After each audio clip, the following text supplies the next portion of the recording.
திருவழிபாட்டின் 7ஆம் ஞாயிறு திருவழிபாட்டு கொண்டாட்டத்திற்கு உங்கள் அனைவரையும் அன்புடன் அழைக்கிறேன்.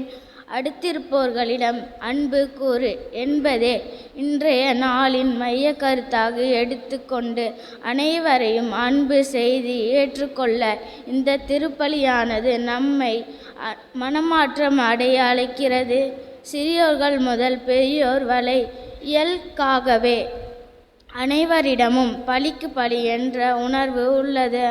ஆனால் இன்றைய நாளில் நாம் அனைவரும் பலிக்கு பலி என்பதை விட்டுவிட்டு தீமைக்கு நன்மை என்ற உணர்ந்த மனப்பான்மையுடன் செயல்பட வழிகாட்டுகின்றது. தினம் தினம் உதிக்கும் கதிரவன் கூட தன் செயலில் பாரபட்சம் காட்டுவதில்லை.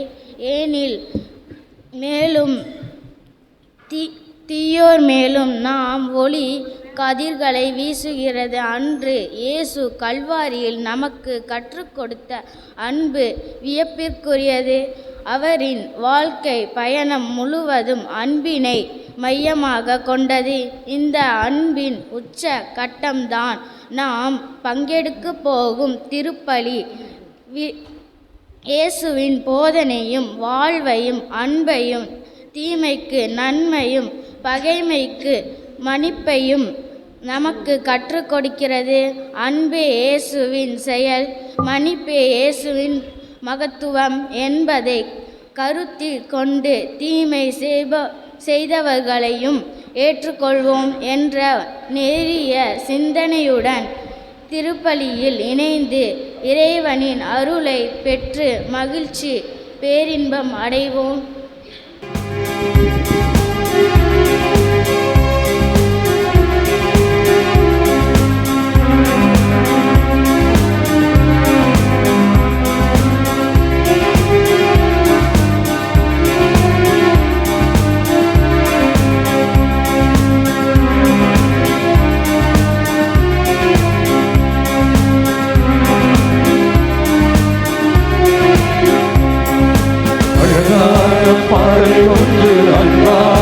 பாடிக்கொண்டு மழை போகும் பாதங்களை நான் தொழுதே. நிலையான உங்கள் நன்றில் குலையாது வாழுகின்ற அருளானே வேண்டும் என்று நான் விளைந்தேன். இயேசுவே என் இயேசுவே, இயேசுவே என் இயேசுவே.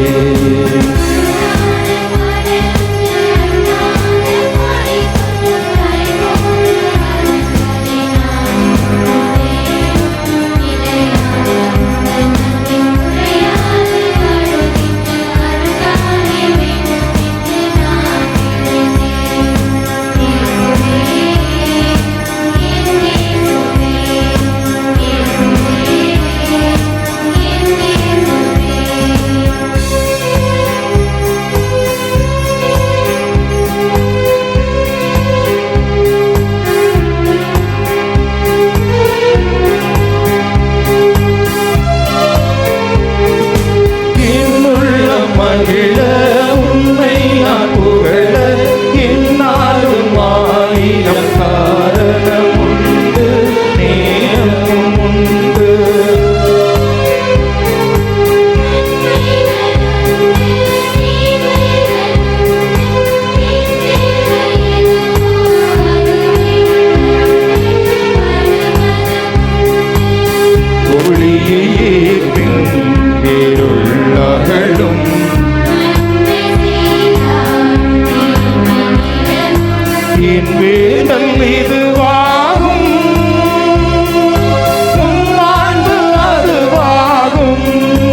பாடலொன்று அன்பாக பாடிக்கொண்டு அலை போன்றும் பாதங்களை நான் தொழுதேன்.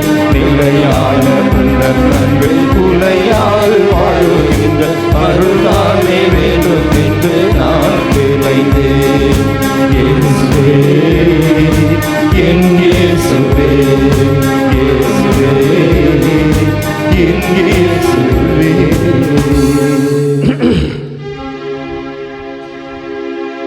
தந்தை மகன் தூயாவியாரின் பெயராலே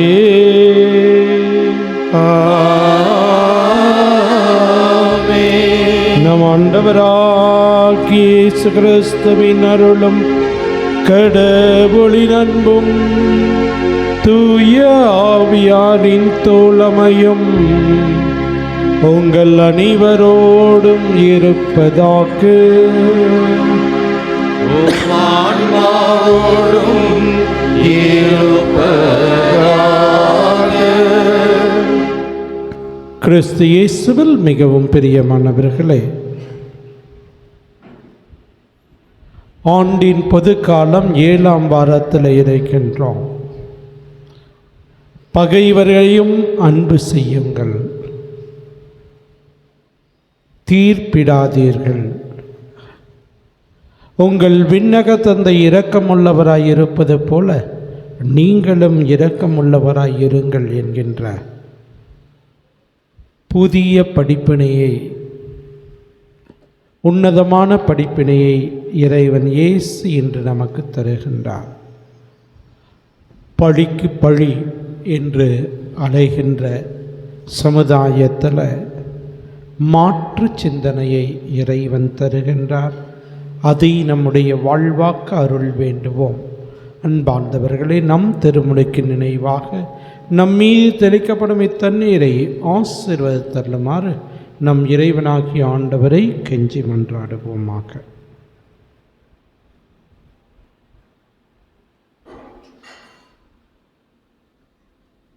என்றென்றும் உள்ள எல்லாம் வல்ல இறைவா, வாழ்வின் ஊற்றும் தூய்மையின் தொடக்கமான தண்ணீரின் வழியாக மக்கள் புனிதமடைந்து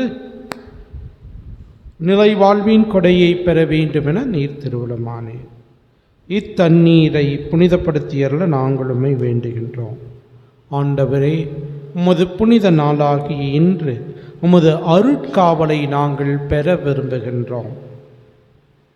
வாழ்வழிக்கும் உமது அருளினூற்றினை எம்முள் புதுப்பித்தரிலும் இத்தண்ணீரினால் எங்கள் உள்ளத்தையும் உடலையும் தீங்கனை திறந்தும் காத்தருள்வீராக. இவ்வாறு நாங்கள் தூய உயர்த்துடன் உம்மை அணுகி வரவும் உமது மீட்பை பெற்றுக்கொள்ளவும் தகுதி பெறுவோமாக. எங்கள் ஆண்டவர் கிறிஸ்து வழியாக உம்மை மன்றாடுகின்றோம். ஆமென். எல்லாம் வல்ல இறைவா, தண்ணீர் வளம் பெறதில் உட்பிட வேண்டும் என்று இறைவாக்கினர் எலிசா வழியாக கற்பித்தீரே. உமது படைப்பு பொருளாகிய இந்த உப்பை பரிவிரக்கத்துடன் புனிதப்படுத்தியர்ல நாங்கள் உம்மை வேண்டுகின்றோம். ஆண்டவரே, உப்பு கலந்த தண்ணீர் தெளிக்கப்படும் இடமெல்லாம் தீயோனின் தாக்குதல் அனைத்தும் தோல்வியுறச் செய்வீராக. மேலும் உம்முடைய தூய ஆவியார் உடனிருந்து எங்களை இடையராது காத்தருள்வாராக. எங்கள் ஆண்டவர் கிறிஸ்து வழியாக உம்மை மன்றாடுகின்றோம். ஆமென்.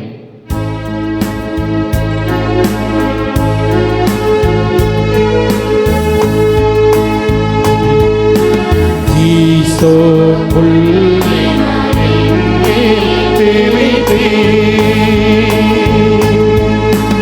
ஆண்டவரே, நான் தூய்மையாவே. நீரே என்னை கழுவ நாளும் உரைபணிகளிலும் வெண்மையாவே. இறைவா,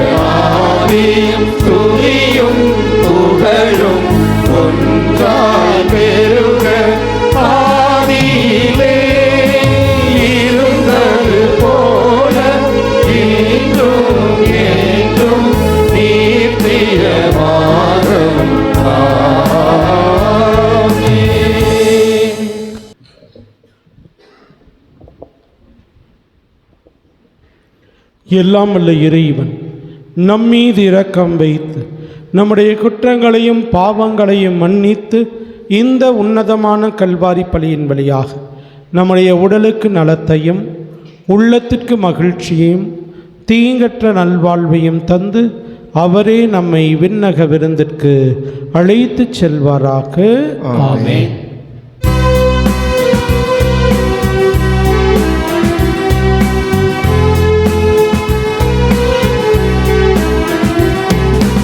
உன்னதங்களிலே கடவுளுக்கு மாட்சி உண்டாகுக.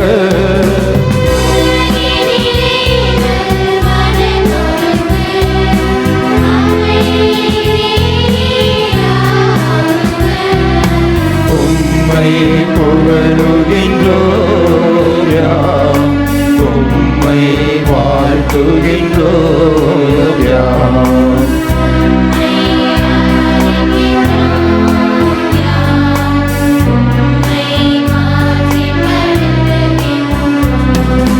உமது மேலான மாட்சியின் பொருட்டு உமக்கு நன்றி கூறுகின்றோம்.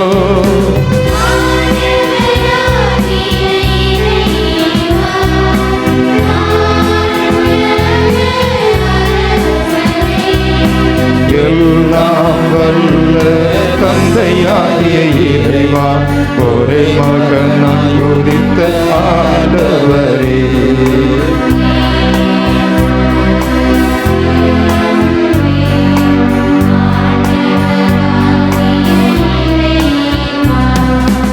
இறைவனின் செம்மறியே, தந்தையின் திருமகனே,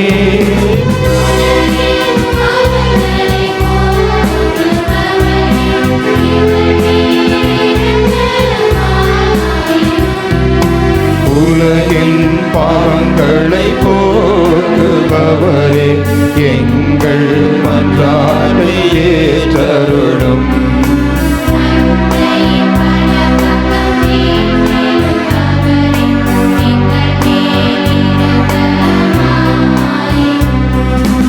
ஏனெனில் இயேசு கிறிஸ்துவே, நீர் ஒருவரே தூயவர்,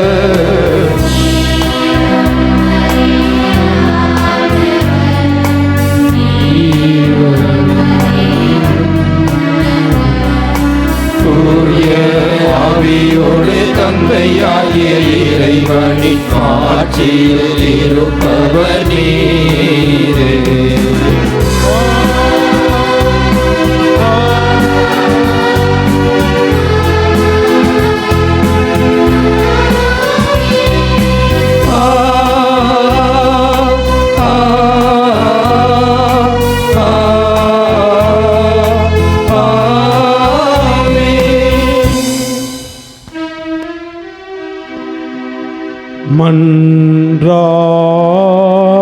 மன்றாடுவோமாக்கு.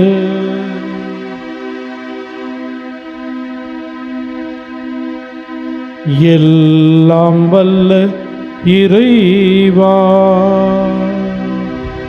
நாங்கள் என்றும் நேரியவற்றை எங்கள் உள்ளத்தில் செலுத்தி சிந்திக்க உம்மை வேண்டுகின்றோம்.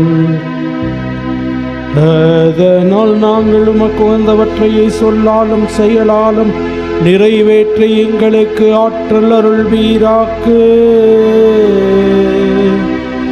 உம்மோடு தூய ஆவியாரின் ஒன்றிப்பில் ஒரே இறைவனாய் வாழும் உம்மை மன்றாடுகின்றோம்.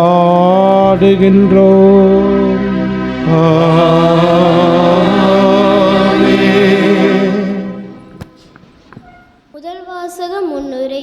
தாவீதை தேடி கொல்வதற்காக 3000 பேருடன் புறப்பட்டுச் சென்ற சவுல் அரசரின் தீய மனதினையும் சவுலை கொல்வதற்கு வாய்ப்பு கிடைத்த போதிலும் ஆண்டவரால் திருப்பொழிவு செய்யப்பட்டவர் மேல் கை வைக்க மாட்டேன் என்று கூறி சவுலை பழிவாங்காமல் விட்டுவிட்ட தாவீதின் நல்மனதினை கூறும் முதல் வாசகத்திற்கு இணங்க நாமும் முழுமுயற்சி எடுப்போம் என்ற நோக்கில் வாசகத்திற்கு செவிமடிப்போம். முதல் வாசகம். ஆண்டவர் உம்மை என்னிடம் ஒப்புவித்தார். இருப்பினும் ஆண்டவரால் திருமொழிவு செய்யப்பட்ட உம்மேல் நான் கை வைக்கவில்லை. சாமுவேல் முதல் நூலிலிருந்து வாசகம். அதிகாரம் 26 2 7-9, 12-13 மற்றும் 22-23 உள்ள இறைவார்த்தைகள். அந்நாள்களில் சவுல் சீபு பாலை நிலத்தில் தாவீதை தேடுவதற்காக இஸ்ரேலில் தேர்ந்தெடுக்கப்பட்ட 3000 பேருடன் அதை நோக்கி புறப்பட்டு சென்றார். ஆதலால் தாவீதும் அபிசாயும் இரவில் அப்பாலை நிலத்திற்கு சென்றனர். சவுல் கூடாரத்தினுள் தூங்குவதையும் அவர் தலைமாட்டில் அவரது ஈட்டி தரையில் குத்தியிருப்பதையும் கண்டனர்.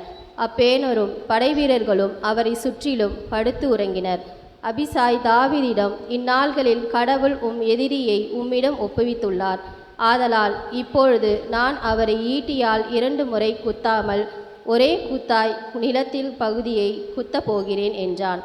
ஆனால் தாவீது அபிசாயை நோக்கி, அவரை கொல்லாதே, ஆண்டவரால் திருமொழிவு செய்யப்பட்டவர் மேல் கை வைத்து விட்டு குற்றமற்று இருப்பவன் யார் என்று சொல்லி தடுத்தார். அவ்வாறே தாவீது சவுலின் தலைமாட்டில் இருந்த ஈட்டியையும் தண்ணீர் குவளையையும் எடுத்துக்கொண்ட பின் அவர்கள் புறப்பட்டு சென்றனர். அவர்களில் ஒருவரும் விழிக்கவில்லை, அதை காணவும் இல்லை, அறியவும் இல்லை. ஆண்டவர் அவர்களுக்கு ஆழ்ந்த உறக்கத்தை அளித்திருந்தபடியால் அவர்கள் எல்லாரும் தூங்கிக் கொண்டிருந்தனர். பின்பு தாவீது கடந்து சென்று தொலைவில் இருந்த ஒரு குன்றின் மீது நின்றார். அவர்களுடைய மிகுந்த இடைவெளி இருந்தது. தாவீது மறுமொழியாக, அரசே, ஈட்டி இதோ உள்ளது. இளைஞரில் ஒருவன் இப்புறம் வந்து அதை கொண்டு போகட்டும். அவனவன் நீதிக்கும் உண்மைக்கும் ஏற்ப ஆண்டவர் உம்மை என்னிடம் ஒப்புவித்ததும் ஆண்டவரால் திருமொழிவு செய்யப்பட்டவர் மேல் நான் கை வைக்கவில்லை என்றார். இது ஆண்டவர் வழங்கும் அருள்வாக்கு.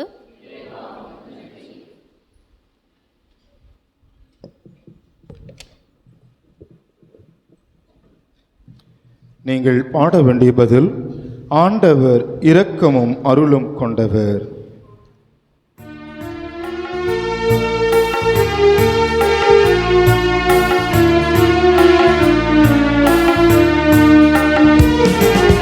ஆண்டவர் இரக்கமும் அருளும் கொண்டவர்.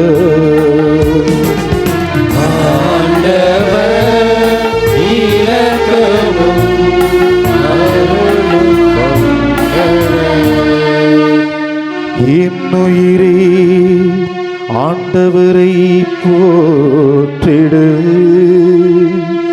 என் முழு உள்ளமே அவரது திருப்பெயரை ஏத்திடு. என் உயிரே ஆண்டவரை போற்றிடு, அவருடைய கனிவான செயல்கள் அனைத்தையும் மறவாதே. ஆண்டவர் இரக்கமும் அருளும் கொண்டவர். ஆண்டவர் இரக்கமும் அருளும் கொண்டவர். அவர் உன் குற்றங்களை எல்லாம் மன்னிக்கின்றார், உன் நோய்களை எல்லாம் குணமாக்குகின்றார். அவர் உன் உயிரை படுகுழியினின்று மீட்கின்றார். அவர் உனக்கு பேரன்பையும் இரக்கத்தையும் மணிமுடியாக சூட்டுகின்றார். ஆண்டவர் இரக்கமும் அருளும் கொண்டவர். ஆண்டவர் இரக்கமும் அருளும் கொண்டவர்.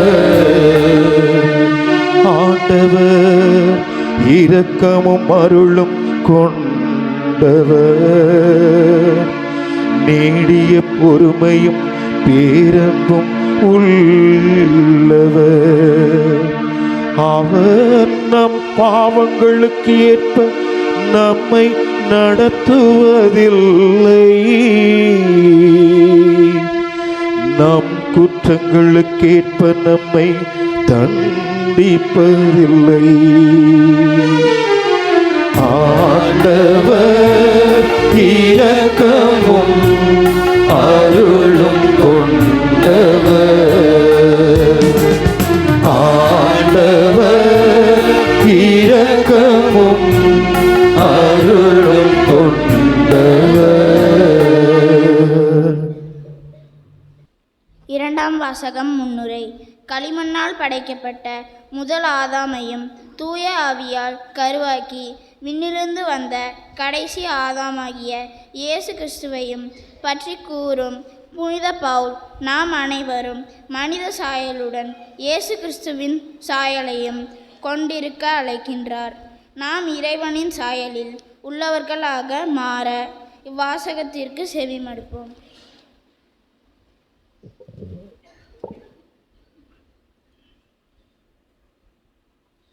இரண்டாம் வாசகம். திருத்தூதர் பவுல் கொரிந்தியருக்கு எழுதிய முதல் திருமுகத்திலிருந்த வாசகம். அதிகாரம் 15, இறையுள்ள வார்த்தைகள் 45 49 முடிய.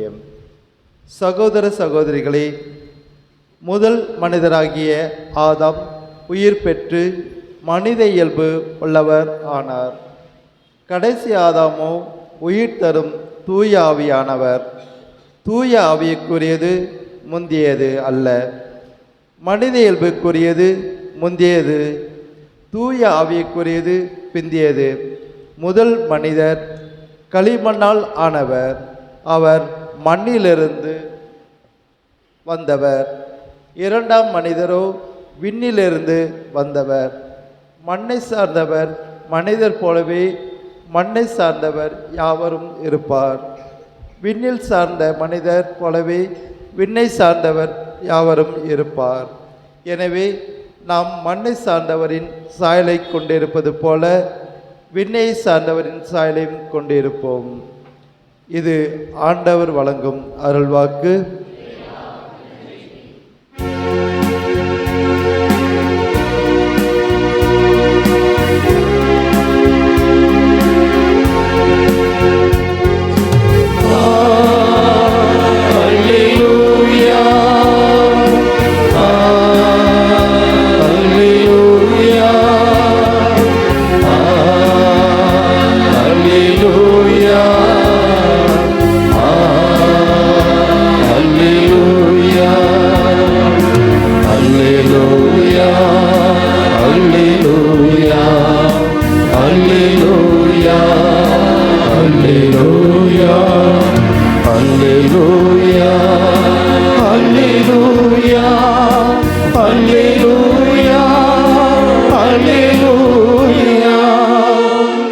ஆண்டவர் கூறுகிறார், புதிய கட்டளையை நான் உங்களுக்கு கொடுக்கின்றேன்.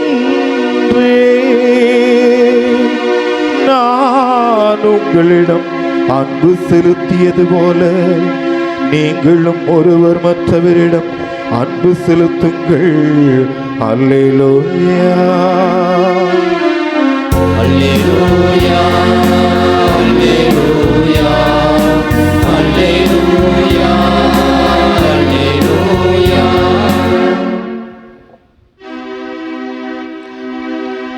ஆண்டவர் உங்களோடு இருப்பாராக. உம் ஆன்மாவோடும் இருப்பாராக. தூய லூக்கா எழுதிய பரிசுத்த நற்செய்தியிலிருந்து வாசகம். ஆண்டவரே, மாட்சி உமக்கே.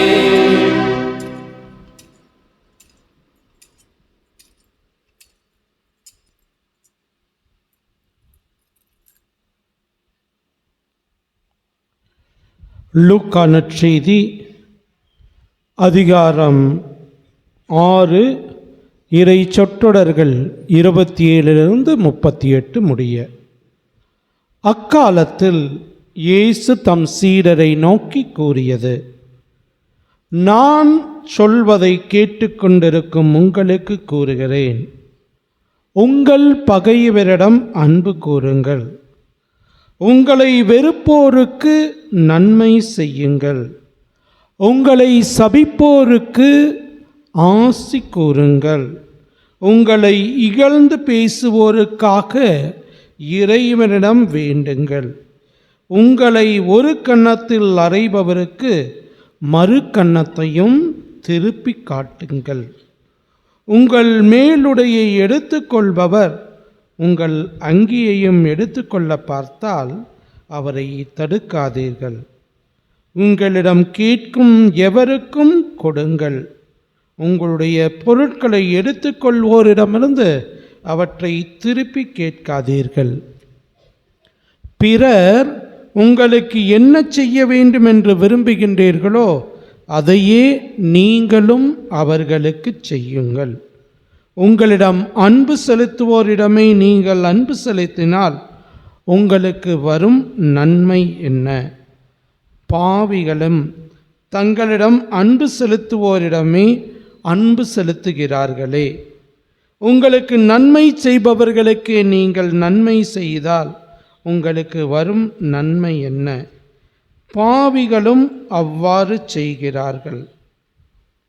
திரும்ப பெற்றுக்கொள்ளலாம் என்று எதிர்பார்த்து நீங்கள் கடன் கொடுத்தால் உங்களுக்கு வரும் நன்மை என்ன? ஏனெனில் முழுவதையும் திரும்பி பெற்றுக்கொள்ளலாம் என்னும் நோக்குடன் பாவிகளும் பாவிகளுக்கு கடன் கொடுக்கிறார்களே. நீங்கள் உங்கள் பகைவரிடம் அன்பு செலுத்துங்கள். அவர்களுக்கு நன்மை செய்யுங்கள். திரும்பி கிடைக்கும் என எதிர்பார்க்காமல் கடன் கொடுங்கள். அப்போது உங்கள் கைமாறு மிகுதியாய் இருக்கும். நீங்கள் உன்னத கடவுளின் மக்களாய் இருப்பீர்கள். ஏனெனில் அவர் நன்றி கெட்டோருக்கும் பொல்லாதோருக்கும் நன்மை செய்கிறார். உங்கள் தந்தை இரக்கமுள்ளவராய் இருப்பது போல நீங்களும் இரக்கமுள்ளவராய் இருங்கள். பிறர் குற்றவாளிகள் என தீர்ப்பளிக்காதீர்கள். அப்போதுதான் நீங்களும் தீர்ப்புக்கு உள்ளாக மாட்டீர்கள். மற்றவர்களை கண்டனம் செய்யாதீர்கள். அப்போதுதான் நீங்களும் கண்டனத்துக்கு ஆளாக மாட்டீர்கள். மன்னியுங்கள், மன்னிப்பு பெறுவீர்கள். கொடுங்கள், உங்களுக்கு கொடுக்கப்படும். அமுக்கி குலுக்கி சரிந்து விழும்படி நன்றாய் அளந்து உங்கள் மடியில் போடுவார்கள். நீங்கள் எந்த அளவையால் அளக்கிறீர்களோ அதே அளவையால் உங்களுக்கும் அளக்கப்படும்.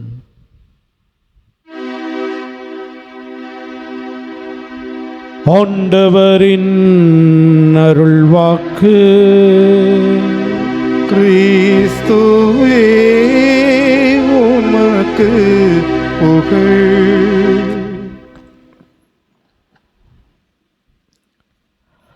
பழிக்கு பழி, இரத்தத்திற்கு இரத்தம். இதுதான் இன்றைய உலகின் போக்காக இருக்கின்றது. உலகிலே நடக்கக்கூடிய பல்வேறு வன்முறைகளுக்கு இந்த கருத்தே காரணமாக இருக்கின்றது. அதற்கு மாற்று சிந்தனையாக நாம் எவ்வாறு இருக்க வேண்டும் என்பதனை இன்றைய ஆண்டின் பொதுக்காலம் 7ஆம் ஞாயிறிலே இறைவன் இயேசு நமக்கு இன்றைய இறை வார்த்தையின் வழியாக கற்றுத்தருகின்றார். நம்முடைய நாடு 1947 விடுதலை பெற்றது, சுதந்திரம் பெற்றது. ஒன்றாக இருந்த நாடு என்னாச்சு? 2 ஆயிருச்சு. சமயத்தின் காரணமாக இந்தியாவை ஒரு புறமும் பாகிஸ்தானை மற்றொரு புறமாக பிரித்து பல பேர் அந்த சமயத்திலிருந்து பாகிஸ்தானிலிருந்து இந்தியாவிற்கு வந்த இந்துக்கள், இந்தியாவிலிருந்து பாகிஸ்தானுக்கு சென்ற முஸ்லீம்கள் என்று ஏகப்பட்ட கொலைகள் நடந்தன.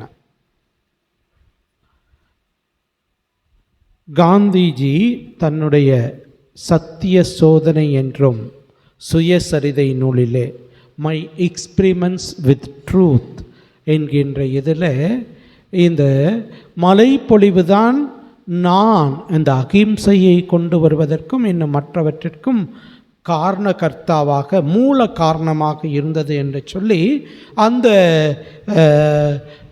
மை எக்ஸ்பிரிமெண்ட்ஸ் வித் ட்ரூத் சத்திய சோதனை என்கின்ற நூலிலே இந்த ஒரு நிகழ்ச்சியை சொல்லுகின்றார். அதாவது இந்து ஒருவன் காந்திஜி இடத்துல சொல்கின்றான், எனக்கு கண்டிப்பாக சொர்க்கம் கிடைக்காது, நரகம்தான் கிடைக்கும் என்று சொல்லுகின்றான். ஏன்பா அப்படி சொல்கிற அப்படின்னு காந்திஜி கேட்டபோது அதற்கு அந்த மனிதன் சொன்னானாம், என் கண் முன்னே என்னுடைய மகனை அவர்கள் கொன்றார்கள். ஆகவே பழிக்கு பழி வாங்குகின்ற விதத்தில் நான் ஒரு முஸ்லீம் குடும்பத்தினுடைய தந்தை, தாய், குழந்தை மூவரையும் கொன்றுவிட்டேன். ஆகவே கண்டிப்பாக எனக்கு நரகம்தான் என்று சொன்னபோது காந்திஜி அவனை பார்த்து, நீ இதை செய், ஒருவேளை உனக்கு சொர்க்கம் கிடைக்கலாம் என்று சொல்லி அவர் சொல்கின்றார், நீ போய் தந்தையையும் தாயையும் இழந்த ஒரு முஸ்லீம் மகனை, ஒரு முஸ்லீம் குழந்தையையோ சிறுவனையோ தத்து எடுத்து நீ வள. ஆனால் அவனை அந்த முஸ்லீம் சமயத்திலேயே வளர்த்து உன்னுடைய வீட்டில் இருக்கக்கூடிய அவன் ஒரு முஸ்லீமாக வளர வேண்டும் என்று சொல்கின்றார். அந்த சமயத்தில் மன்னிப்பின் மாண்பினை அவன் உணர்ந்து கொள்கின்றான். அதுவரை பழிக்கு பழி செய்ய வேண்டும் என்று கொலைகளை செய்த அவன் மனமாற்றம் பெறுகின்றான். கிறிஸ்துவில் பிரியமானவர்களே, ஒரு முறை ஆபிரகாம் லிங்கனுடைய வீட்டை கொளுத்தி விடுகின்றார்கள் வெள்ளையர்கள், ஒயிட்ஸ், அவர் பிளாக். அதனால் அவரோடு ஆபிரகாம் லிங்கனோடு இருந்தவர்கள் நாமும் போய் அவருக்கு இதை போல் செய்வோம் என்று சொன்னபோது, நீங்கள் இப்படி கண்ணுக்கு கண் பல்லுக்கு பல் என்று அலைந்தீர்கள் என்றால் இந்த சமுதாயத்தில் பாதி பேருக்கு மேலே கண் இல்லாமலும் பல் இல்லாமலும் தான் தெரிந்து கொண்டிருப்பார்கள் என்று சொன்னார். ஆம் பிரியமானவர்களே, பழிக்கு பழி என்பது என்றுமே ஒரு முடிவு அல்ல, அது தொடர்ந்து கொண்டே தான் இருக்கும். இன்றும் கூட பார்க்கின்றோம், நிறைய என்னுடைய தந்தையை கொன்று விட்டான் என்று இவன் பழி தீர்க்க, அவன் மீண்டுமாக இவனை பழி தீர்க்க என்று அந்த பழி தீர்க்கின்ற படலமானது ஒரு தொடர்கதையாக நடந்து கொண்டிருப்பதை நாம் இன்றும் சமுதாயத்தில் பார்த்து கொண்டு தான் இருக்கின்றோம். ஆகவே தான் புதிய சித்தாந்தத்தை, மன்னிக்கக்கூடியதை இறைவன் இயேசு இன்றைய இறை வார்த்தையின் வழியாக சொல்கின்றார்.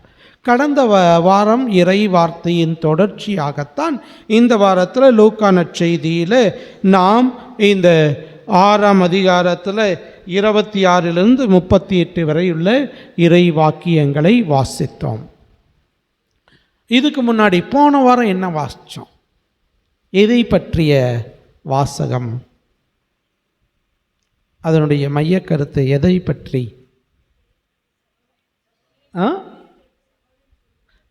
சமவெளி பொழிவு.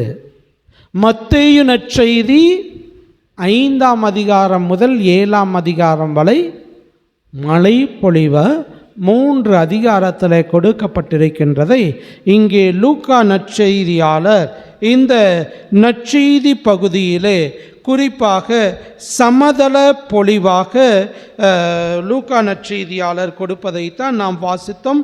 கடந்த வாரத்தில் அதனுடைய தொடக்கமாக பேறு பெற்றோர் யார், அதை போலவே கேடுற்றோர் யார் என்று நாம் வாசிக்க கேட்டோம். 20ஆம் வசனத்திலிருந்து அந்த வாசகத்தை வாசித்தோம் 26 வரை. இன்று 26லிருந்து 38 வரையுள்ள இறை வாக்கியங்களை வாசித்தோம். அதன் பிறகு தொடர்ந்து அந்த அதிகாரம் இறுதி வரை ஒரே அதிகாரத்தில் அந்த மலைப்பொழிவின் சார அம்சத்தை இயேசு இங்கு தருகின்றார். அதில் நாம் பார்த்தோம் என்றால் இன்றைய இந்த நற்செய்தியின் பகுதியினை நாம் 3 பகுதிகளாக பிரிக்க முடியும். 20லிருந்து 30 வரையுள்ள இறை வாக்கியங்கள் பகைவரிடம் நாம் அன்பு செலுத்த வேண்டும் என்பதையும், 31லிருந்து 36 வரையுள்ள இறை வசனங்களிலே பிறர் நமக்கு என்ன செய்ய வேண்டும் என்று விரும்புகின்றோமோ அதையே நாம் செய்ய வேண்டும். விண்ணக தந்தையை போல நாம் இரக்கமுள்ளவர்களாக இருக்க வேண்டும். இந்த இரக்கத்தை பற்றி இரக்கத்தின் ஆண்டு முழுவதுமே தியானித்தோம். இந்த மைய கருத்தின் இதில் தான் அந்த இரக்கத்தின் ஆண்டு கொண்டாடப்பட்டது. அதன் தொடர்ந்து 37, 38 ஆகிய வசனங்களிலே தீர்ப்பிட வேண்டாம் என்று கூறப்படுகின்றது. ஆகவே இது எல்லாமே முக்கியமாக மன்னிப்பு, அன்பு என்கின்ற செய்தியை நமக்கு வலியுறுத்தி கூறுகின்றது. காந்திஜி அதைத்தான் சொன்னார். அவர் ஒரு குழந்தையை நீ வளர்த்து அதன் காரணமாக உன்னுடைய பாவத்தை தீர்த்து கொள்வதற்கு உதவியாக இருக்கும் என்று சொல்கின்றார். லூக்கா நற்செய்தி 17ஆம் அதிகாரம் 4ஆம் வசனத்தில் நாம் பார்த்தோம் என்றால் இயேசு சொல்வார், ஒரே நாளில் உன் சகோதரன் 7 முறை உனக்கு எதிராக பாவம் செய்து 7 முறையும் உங்களிடம் திரும்பி வந்து நான் மனம் மாறிவிட்டேன் என்று சொல்வாரானால் அவரை மன்னித்து விடுங்கள்.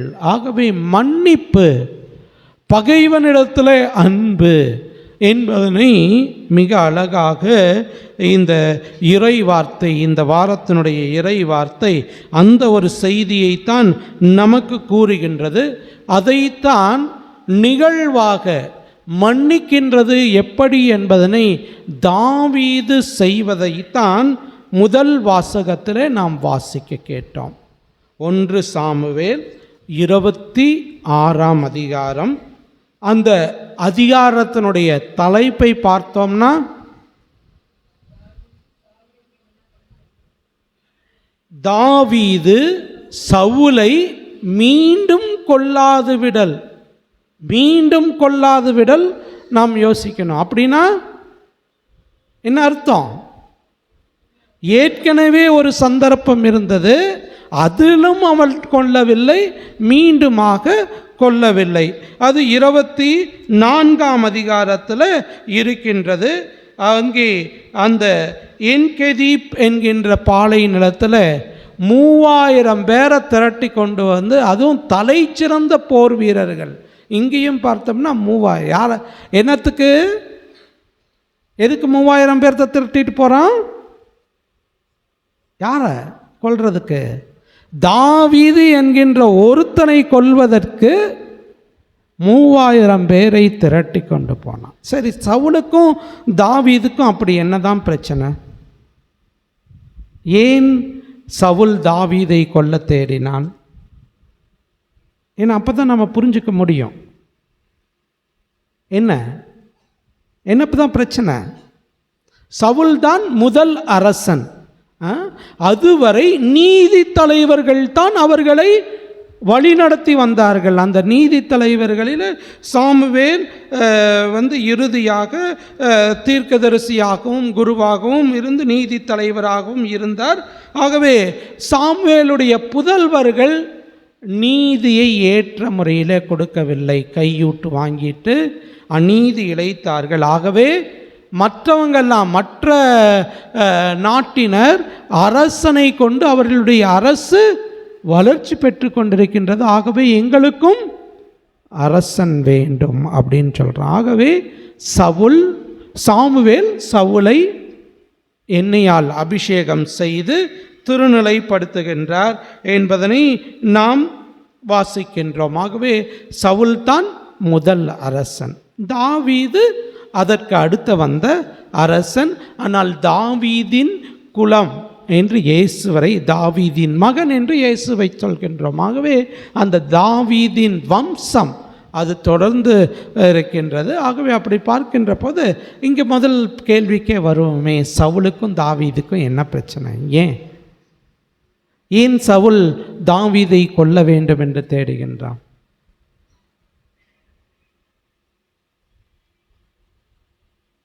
பைபிளை படிக்கணும். 1 சாமுவேல் 17ஆம் அதிகாரம் எடுத்தோம் என்றால், அந்த பிலிஸ்தியருக்கு எதிரான போரிலே கோலியாத் என்ற அரக்கன் அவன் சவுல் ஒரு சவால் சொல்கின்றான். பிலிஸ்தியர் ஒத்தைக்கு ஒத்த சண்டை. அப்படி நான் தோற்றுவிட்டால் என் நாடு உங்களுக்கு அடிமையாகிவிடும், நீங்கள் தோற்றால் உங்கள் நாடு எனக்கு அடிமையாகிவிடும். யாருமே போகிறதுக்கு பயப்படுறாங்க. ஏன்னா கோலியாத்து அத்தகைய வலிமை கொண்டவனாக ஒரு மலையை போல இருக்கின்றான். தாவீது கவன் கற்களை கொண்டு, சிறுவன், ஆடு மேய்த்து கொண்டிருந்தவன், ஒரு போர் வீரன் கூட இல்லை, ஆடு மேய்த்து கொண்டிருந்தவன். இறைவனுடைய அருளால் அவன் என்ன சொல்கின்றான், நான் போகிறேன் அப்படின்ட்டு ஒரே கவன் கல்லை கொண்டு அந்த கோலியாத்தை கொன்று விடுகின்றான். வெற்றி கிடைக்கின்றது. அப்போது அந்த அம்மாமார்கள் அவங்க என்ன சொல்கிறாங்க, சவுல் கொன்றதோ 1000 பேர், தாவீது கொன்றதோ 16,000 பேர் என்ற உடனே சவுலுக்கு ஜுர்ன்னு ஏறுது. பொறாமை. எப்படி அப்படி சொல்லலாம்? அரசனாகிய நான் இருக்கும்போது இவனுக்கு அந்த அரச மகுடத்தை தவிர மற்ற அனைத்தையும் கொடுத்து விட்டார்கள், வெற்றியை தாவீது கொடுத்தான் என்று எண்ணி பார்க்கவில்லை. அந்த பொறாமையினால் தான் 3000 பேர்த்தக்கிட்ட கூட்டிகிட்டு போயிட்டு தாவீதை கொல்ல பார்க்கின்றான் 2 முறை. 24ஆம் அதிகாரம், 26ஆம் அதிகாரம். 24ஆம் அதிகாரத்தில் இவன் இந்த தாவீது ஒளிந்திருக்கக்கூடிய குகையிலே தான் சவுல் இயற்கை உபாதைக்காக அந்த குகைக்குள் போகின்றான். தனியாக போகிறான் அரசன். நாங்கள் மற்றவங்க என்ன சொல்கிறாங்க, உம்முடைய எதிரியை இறைவனே நம்முடைய கையில் கொடுத்திருக்கிறார், ஆகவே கொன்று விடுவோமா என்று சொன்னபோது அவருடைய மேலாடையை மாத்திரம் இவன் தவழ்ந்து போய் தாவீதே அவருடைய மேலாடையினுடைய மாத்திரம் வெட்டி எடுத்துட்டு அத்தாட்சியாக சொல்கிறான். அந்த மாதிரி உண்மை ஆண்டவர் என் கையில் கொடுத்தா, ஆகவே ஆனால் நான் ஆண்டவரால் அபிஷேகம் செய்யப்பட்டவர் மேல் என் கை வைக்க மாட்டேன் என்று சொல்லி அவன் அந்த இடத்துல இது பண்ணுறான். 2வது இன்றைய அந்த முதல் வாசகத்தில் அவன் உடன் இருந்த நம்பிக்கைக்குரிய தோழன் சொல்கின்றான் என்னன்ட்டு, வாள் இங்கேயே இருக்குது, அந்த வாளை எடுத்து ஒரே சொருகு நேராக மண்ணில் போய் விழுகிற அளவுக்கு, 2வது இதெல்லாம் கிடையாது, ஆள் முடிச்சிட்றேன் அப்படின்னு சொல்லும்போதும் தாவீது இதைத்தான் சொல்கின்றான். ஆகவே அந்த தாவீதினுடைய மன்னிக்கும் மனம், இதைத்தான் இயேசு சொல்கின்றார். மன்னியுங்கள் என்று சொல்கின்ற போது அதற்கு ஒத்த இறை வார்த்தை இங்கே பழைய ஏற்பாட்டிலிருந்து இந்த நிகழ்வு கொடுக்கப்படுகின்றது. ஆகவே மன்னிக்க நாம் அழைக்கப்படுகின்றோம் என்பதனை இந்த நிகழ்வு அழகாக சுட்டி காட்டுகின்றது. அதோடு மற்றொரு சிந்தனை, ஆண்டவரால் அபிஷேகம் செய்யப்பட்டவர்கள் மேல் கைகளை வைக்க மாட்டேன். இன்று குருக்கள் துறவரத்தாருக்கு எதிராக எத்தனை விதமான எதிர்ப்புகளை ஒரு சில சமயத்தில் ஒரு சிலர் தெரிவித்து கொண்டிருக்கின்றோம். யோசித்து பார்க்க அழைக்கப்படுகின்றோம் பிரியமானவர்களே. அதே போலவே நாம் பிறரை மன்னிக்கவும் பிறரை அன்பு செய்யவும் பகைவனையும் அன்பு செய்ய அந்த சமதள பொழிவு வழியாக மிக அழகாக இயேசு நமக்கு கற்றுத்தருகின்றார். அதனுடைய முத்தாய்ப்பாக 2ஆம் வாசகத்திற்கு வந்தோம் என்றால், அங்கும் இங்கே எப்படி சவுல் தாவீது இவங்க 2 பேரில் சவுல் பழிவாங்கும் என்று வேண்டும் என்ற எண்ணத்தோடு தெரிகின்றான். தாவீது மன்னிக்கின்றான். இங்கே கொரிந்தியருக்கு எழுதிய அந்த திருமுகத்தில் 15ஆம் அதிகாரம் போன வாரம் வாசித்ததனுடைய தொடர்ச்சி தான். ஆண்டவருடைய உயிர்ப்பு இல்லை என்றால் நம்முடைய வாழ்வு இல்லை, நம்முடைய நம்பிக்கை எல்லாம் அதில்தான் இருக்கின்றது என்று சொன்ன அவர் ஆதாம் முதல் மனிதனையும் இரண்டாம் மனிதனாகிய இயேசுவையும் கம்பேர் பண்ணி நாம் இயேசுவை போல விண்ணக பண்புகளை நம்முடைய வாழ்விலே கொண்டிருக்க வேண்டும். நாம் அதனுடைய அந்த முத்தாய்ப்பு வார்த்தை 1 கொரிந்தியர் 15ஆம் அதிகாரத்தில் 49ஆம் வசனம், இன்றைய இறை வார்த்தை 2ஆம் வாசகத்தினுடைய இறுதி வார்த்தை. நாம் மண்ணை சார்ந்தவரின் சாயலை கொண்டிருப்பதைப் போல விண்ணை சார்ந்தவரின் சாயலையும் கொண்டிருப்போமாக.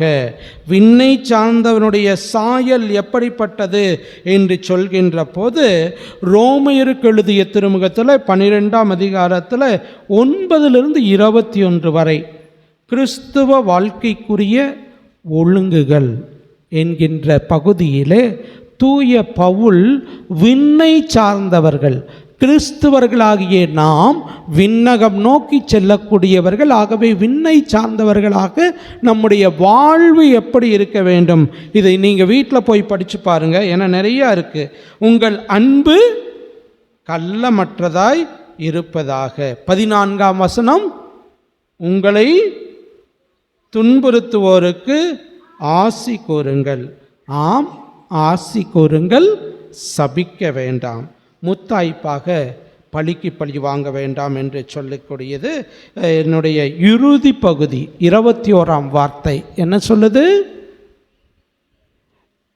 தீமை உங்களை வெல்ல விடாதீர்கள், மாறாக நன்மையினால் தீமையை வெல்லுங்கள். இன்னா செய்தாரை ஒருத்தல் அவர் நாண நன்னயம் செய்துவிடல் என்கின்ற விதத்தில் முத்தாய்ப்பாக விண்ணுக்குரிய பண்பை அணிந்திருக்கின்றவர்களாக இருக்க வேண்டும் என்றால் அந்த ரோமையருக்கு எழுதிய திருமுகத்தில் 12ஆம் அதிகாரம் 9-21 வரை குறிப்பாக அந்த 21ஆம் வசனத்தை நாம் பின்பற்றி வாழ அழைக்கப்படுகின்றோம். ஆகவே அதை இறுதியாக எபேசியருக்கு எழுதிய திருமுகத்தில் 2ஆம் அதிகாரம் 10ஆம் வசனத்தில் மிக அழகாக தூய பவுல் சொல்கின்றார், நாம் கடவுளின் கை வேலைப்பாடு நற்செயல்கள் புரிவதற்கு என்றே கிறிஸ்து இயேசு வழியாக படைக்கப்பட்டிருக்கின்றோம். இவ்வாறு நற்செயல்கள் புரிந்து வாழும்படி கடவுள் முன்கூட்டியே ஏற்பாடு செய்திருக்கின்றார். நன்மையால் தீமையை வெல்வோம், நற்செயல்களை நாம் செய்து விண்ணகத்தின் மக்கள் என்பதை நாம் வாழ்ந்து காட்டுவோம். அதைத்தான் நம்முடைய திருத்தந்தை தூய மறைந்த 2ஆம் யோவான் பவுல் அதைத்தான் செய்தார். தன்னை சுட்டு கொன்றவனை கொல்ல முயற்சித்த அந்த முகமது அலி ஆக்கானுக்கு மன்னிப்பை கொடுத்தார். அதுபோலவே நம்முடைய இதில் மறை போதித்த ஸ்டெயின்ஸ் அவரும் அதைத்தான் செய்தார். அவருடைய மனைவி என்னுடைய கணவனையும் குழந்தைகளையும் கொண்டார்கள், நான் அவர்களை மன்னிக்கின்றேன் என்ற. அதை போலவே ராணி மரியா என்கின்ற அருட்சகோதரியை கொன்ற சமயத்தில் அந்த அவருடைய இன்னொரு தங்கை அருட்சகோதரி அவர்கள் சொல்கின்றார், நான் அவர்களை மன்னிக்கின்றேன். ஆகவே மன்னிப்பதுதான் வாழ்வின் இலக்கணம் என்பதனை கிறிஸ்தவர்களாகிய நாம் உணர்ந்து மன்னிக்கின்றவர்களாக என்றுமே நன்மையை தீமையால் வெல்கின்றவர்களாக விண்ணகத்தின் சாயலை பெற்றவர்களாக வாழ அருள் வேண்டுவோம். ஆமன். எழுந்து நின்று நம்முடைய நம்பிக்கையை அறிக்கையிடுவோம்.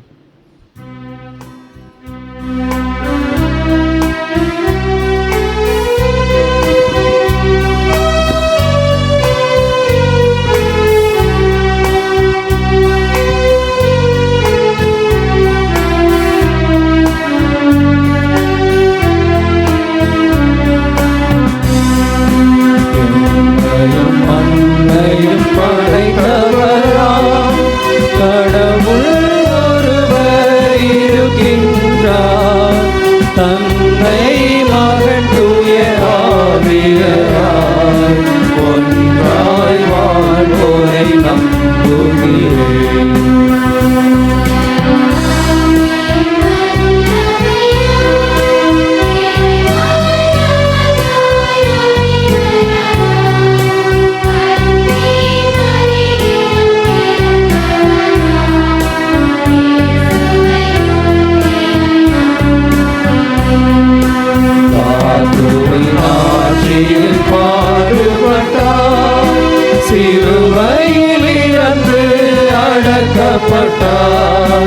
மூன்றாம் நாளில் உயிர்த்தெழுந்தார், பிறப்பின் மீது வெற்றி கொண்டார்.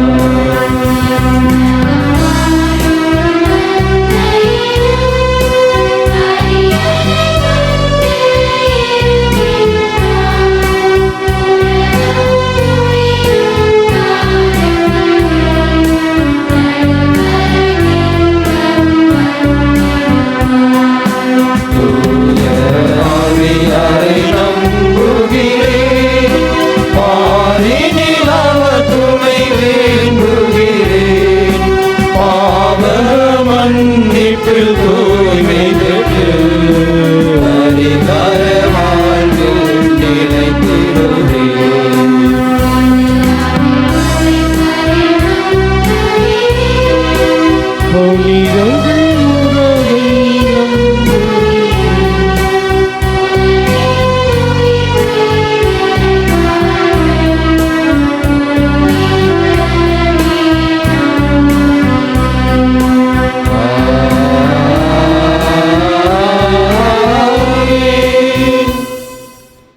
மாணவர்களே, இன்று இந்த திருப்பலியானது விக்டர் வத்சலா குடும்பத்தார் கருத்துப்படி மரித்த கன்னியினுடைய 5ஆம் ஆண்டு மற்றும் அற்புத மேரி குடும்பத்தில் மரித்த அனைத்து ஆன்மாக்களுக்காகவும், மேகலா பாரல் ரவிக்குமார் குடும்பத்தார் கருத்துப்படி மரித்த கன்னியினுடைய 5ஆம் ஆண்டு அற்புத மேரி மற்றும் குடும்பத்தில் மரித்த அனைத்து ஆன்மாக்களுக்காகவும், பலவேந்திரர் ஆரோக்கிய மேரி கருத்துப்படி தொழில் முன்னேற்றத்திற்காகவும், இம்மானுவேல் யமுனா ராணி கருத்துப்படி குழந்தை நன்றாக பிறந்ததற்கு நன்றியாகவும், முடியப்பன் அசுந்தாமேரி கருத்துப்படி நன்றியாகவும், ஆலிவர் மெர்சி கருத்துப்படி கண்ணையன் 4ஆம் ஆண்டு அற்புதமேரி 2ஆம் ஆண்டு நினைவு ஆன்மீக இலைப்பாற்றுக்காகவும், எட்வர்ட் கருத்துப்படி சகுந்தலாவுடைய ஆன்மீக இலைப்பாற்றுக்காகவும், வில்சன் எட்வின் செலின் மேரி லயோலா ஆண்டனி குடும்பக்கர்த்தார் கருத்துப்படி வீடு கட்டி முடித்ததற்கு நன்றியாகும், சேவியர் ஜாக்லின் மேரி கருத்துப்படி திருத்தந்தை பிரான்சிஸ் உடல் சுகம் பெற வேண்டியும், சிலுவை முத்து ரெஜினா மேரி அமிர்தம் ஆன்மீக இலைப்பாற்றுக்காகவும், சார்லஸ் விக்டர் விக்டோரியா கருத்துப்படி குடும்பத்தில் மரித்த அனைத்து ஆன்மாக்களுக்காகவும், ஜான் போஸ்கோ அன்பியத்தார் குடும்பத்தார் கருத்துப்படி 10, 11, 12ஆம் வகுப்பு மாணவ மாணவிகள் தேர்வு எழுதுகின்ற மாணவ மாணவிகள் நல்ல முறையில் தேர்வு எழுதவும், வறுமையில் வாடுவோருக்காகவும் மற்றும் திருத்தந்தையின் நற்சுகத்திற்காகவும், அந்தோனி ஜெயபிரகாஷ் ஜான்சி மேரி குடும்பத்தார் கருத்துப்படி மரித்த சுசியம்மாள், அந்தோனி ராசையா, திருமுகமேரி, சர்வாசூஸ் மேரி மற்றும் யாரும் நியாத ஆன்மாக்களுக்காகவும், ஃபெலிக்ஸ் கல்பனா குடும்பத்தார் கருத்துப்படி நன்றியாகவும் ஒப்புக் கொடுக்கப்படுகின்றது. அன்பார்ந்தவர்களே, விண்ணக தந்தை இரக்கமுள்ளவராய் இருப்பது போல நாமும் இரக்கமுள்ளவராய் இருக்க இறைவன் நமக்கு அழைப்பு கொடுக்கின்றார். அத்தகைய விதத்தில் வாழ அருள் வேண்டி நம்முடைய மன்றாட்டுக்களை இறைவனிடத்திலே ஒப்புக் கொடுப்போம். ஆண்டவரால் திருப்பொழிவு செய்யப்பட்டவர்களாகிய திருத்தந்தை, ஆயர்கள், குருக்கள், துறவரத்தார் ஆகிய அனைவரும் இறை மக்களை நிறைவாழ்வில் வழிநடத்த தேவையான அருளினை உம்மிடமிருந்து பெற்றிடவும், அருள் பொழிவு பெற்ற அவர்களை மிகுந்த மரியாதையோடு நடத்தி பணிந்து வாழ்கிற பண்பினை பெற்றிடவும் வேண்டுமென்று இறைவா உம்மை மன்றாடுகிறோம். ஆண்டவரே, எங்கள் மன்றாட்டை கேட்டருளும். எங்கள் அன்பான தந்தையே, நடக்கப்போகும் 10, 11, 12ஆம் வகுப்பு பொதுத் தேர்வினை எழுத இருக்கின்ற எம் பங்கு குழந்தைகளை ஆசீர்வதியும். அவர்கள் தாங்கள் எழுத இருக்கின்ற தேர்வில் வெற்றி பெற்று நல்ல மதிப்பெண்கள் பெற்று வாழ்வில் சிறக்க ஆசீர் வழங்குமாறு உம்மை மன்றாடுகின்றோம். ஆண்டவரே, எங்கள் மன்றாட்டை கேட்டருளும். இரக்கத்தின் வடிவே இறைவா, எங்கள் குடும்பங்களில் மரித்தவர்களுக்கும் திருக்கிறிஸ்தலத்தில் வேதனைப்படும் ஆன்மாக்களுக்கும் யாரும் நினையாத மறந்து போன ஆத்துமாக்களுக்கும் நித்திய இலைப்பாற்றியை தந்தருள்ள வேண்டுமென்று இறைவா உம்மை மன்றாடுகிறோம். ஆண்டவரே, எங்கள் மன்றாட்டை கேட்டருளும். உங்கள் பகைவரிடம் அன்பு கூறுங்கள், உங்களை வெறுப்போருக்கு நன்மை செய்யுங்கள், உங்களை சபிப்போருக்கு ஆசி கூறுங்கள் என மொழிந்த இயேசுவே, நாங்கள் எங்கள் வாழ்வில் பகைகளை மறந்து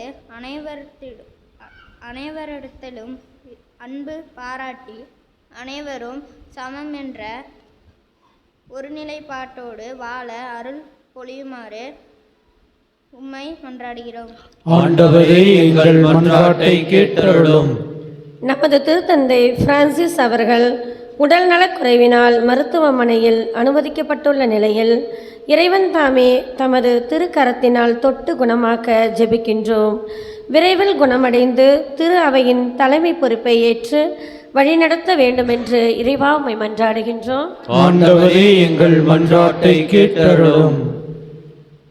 நம்முடைய தனிப்பட்ட தேவைகளுக்காகவும் இன்னும் குறிப்பாக நம்முடைய பங்கிலிருந்தும் நம்முடைய பள்ளிகளிலிருந்தும் 10, 11, 12ஆம் வகுப்பு அரசு பொதுத் தேர்வினை எழுதக்கூடிய குழந்தைகள் நல்ல மதிப்பெண்களுடன் தேர்ச்சி பெறவும் நிறைவான ஞாபக சக்தியை இறைவன் அருள வேண்டும் என்று ஜெபிப்போம்.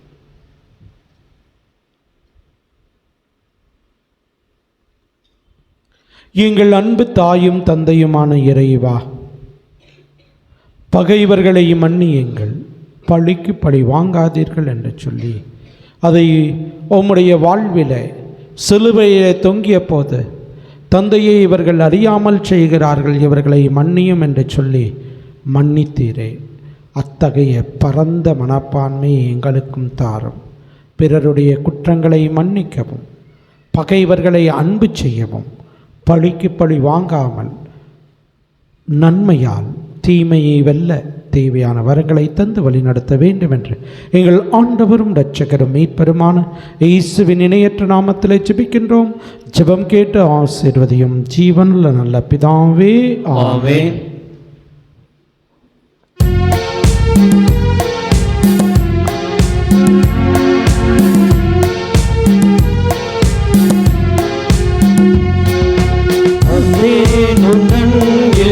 இறைவா, இன்று தந்தேன் எந்தன் உள்ளம் தலைவா.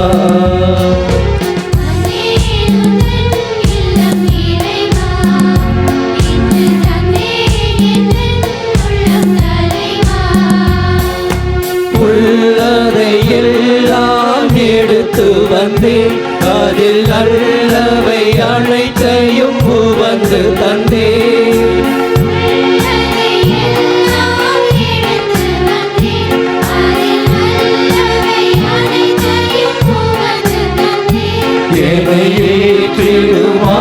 இறைவா, உந்தன் கருவியாய் மாற்றிடுவாய், என்னை ஏற்றிடுவாய். இறைவா, உந்தன் கருவியாய் மாற்றிடுவாய். வந்தேன் உந்தன் இல்லம் இறைவா, இன்று தந்தேன் எந்தன் உள்ளம் தலைவா.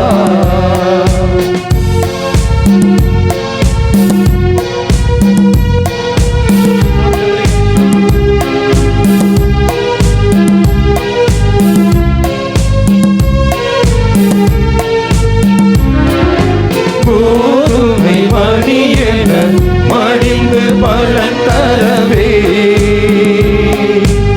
எரியும் மெழுகென உருகி ஒளி தரவே.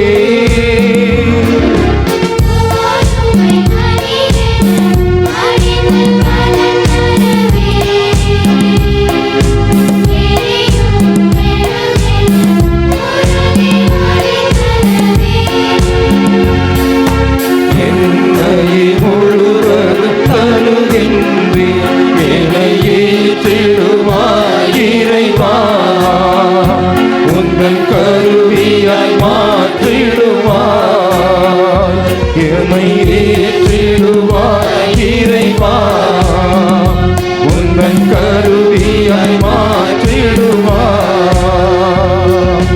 வந்தேன் உந்தன் இல்லம் இறைவா, இன்று தந்தேன் எந்தன் உள்ளம் தலைவா. உள்ளதை எல்லாம் எடுத்து வந்தேன், அதில் நல்லவை அனைத்தையும் உமக்கு தந்தேன். உள்ளதை எல்லாம் எடுத்து வந்தேன், அதில் நல்லவை அனைத்தையும் உமக்கு தந்தேன். என்னை ஏற்றிடுவாய் இறைவா, உந்தன் கரு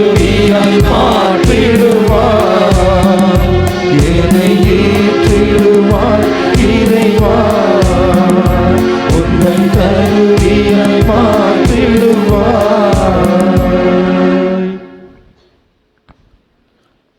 அன்பார்ந்தவர்களே, உங்களுடையதும் என்னுடையதுமான இந்த காலை பலியானது எல்லாம் வல்ல தந்தையாகி இறைவனுக்கு ஏற்றதாகும்படி ஜெபியுங்கள். ஆண்டவர் தமது பெயரின் புகழ்ச்சிக்காகவும் ஆட்சிக்காகவும் நமது நன்மைக்காகவும் புனித திரவை அனைத்து நலனுக்காகவும் உமது கையிலிருந்து பலியை ஏற்றுக்கொள்வாராக. ஆண்டவரையும் மறை நிகழ்வுகளை உரிய முறையில் கொண்டாடும் நாங்கள் உம்மை பணிவுடன் வேண்டுகின்றோம். அதனால் உமது மாட்சியின் மேன்மைக்காக நாங்கள் ஒப்பு கொடுக்கும் இப்பலி எங்கள் மீட்புக்கும் பயன்படுவதாக. எங்கள் ஆண்டவர் கிறிஸ்து வழியாக உம்மை மன்றாடுகின்றோம்.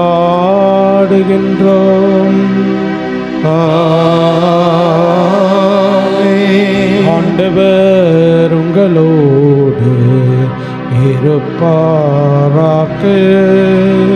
உம் ஆன்மாவோடும் இருப்பாராக.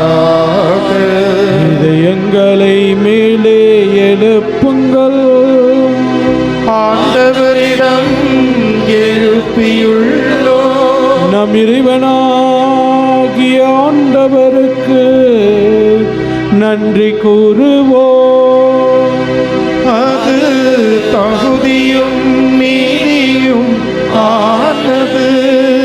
ஆண்டவரே, தூயவரான தந்தையே, என்றுமுள்ள எல்லாம் வல்ல இறைவா, என்னாலும் எவ்விடத்திலும் நாங்கள் உமக்கு நன்றி செலுத்துவது மெய்யாகவே தகுதியும் நீதியுமாகும், எங்கள் கடமையும் மீட்புக்குரிய செயலுமாகும். ஏனெனில் பாவ பலியால் வெகு தொலைவில் அகன்றிருந்த உம் பிள்ளைகளை உம் திருமகனின் இரத்தத்தாலும் தூய ஆவியாரின் வல்லமையாலும் உம்மோடு மீண்டும் ஒன்றிணைக்க நீ திருவுளமானீர். இவ்வாறு உம் மக்கள் மூவொரு கடவுளின் ஒன்றிப்பால் ஒருங்கிணைக்கப்பட்டு கிறிஸ்துவின் உடலும் தூய ஆவியாரின் கோவிலுமான திரு அவையாக திகழச் செய்தீர். இதனால் பல்வகையில் வெளிப்படும் உமது ஞானத்தை புகழச் செய்தீர். ஆகவே வானதூதரின் திரளோடு ஒன்று சேர்ந்து நாங்களும் உம்மை புகழ்ந்தேத்தி மகிழ்ச்சியுடன் அறிக்கையிட்டு பாடுவதாவது: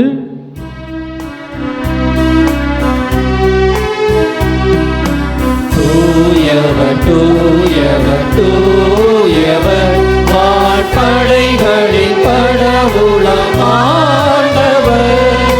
விண்ணகமும் மண்ணகமும் உமது மாட்சியால் நிறைந்துள்ளன. உன்னதங்களிலே ஓசானா, உன்னதங்களிலே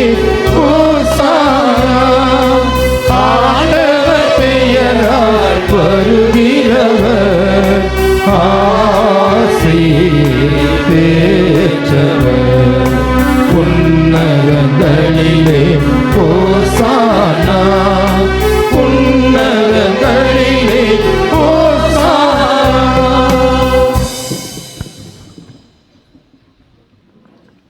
அப்பா தந்தையை இறைவா, நீர்மையாகவே தூயவர், புனிதத்திற்கு எல்லாம் தொடக்கமும் முற்றுமாக்கு நீரை இறைக்கின்றே.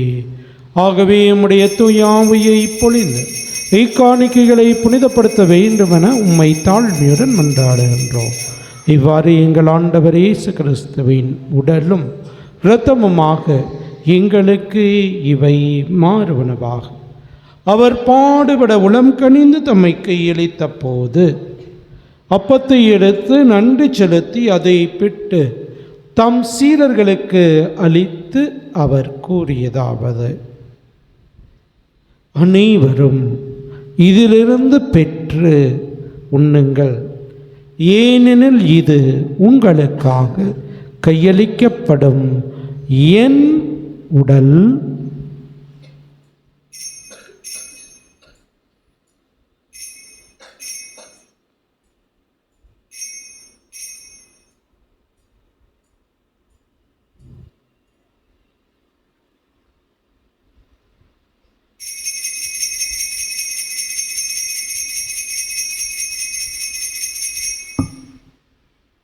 அவ்வண்ணமே இரவு விருந்தை அருந்திய பின் கிண்ணத்தை எடுத்து மீண்டும் நன்றி கூறி தம் சீடருக்கு அளித்து அவர் கூறியதாவது: அனைவரும் இதிலிருந்து பெற்று பருகுங்கள், ஏனெனில் இது புதிய நிலையான உடன்படிக்கைக்குரிய என் இரத்தத்தின் கிண்ணம். இது பாவ மன்னிப்புக்கென்று உங்களுக்காகவும் பலருக்காகவும் சிந்தப்படும். இதை என் நினைவாக செய்யுங்கள்.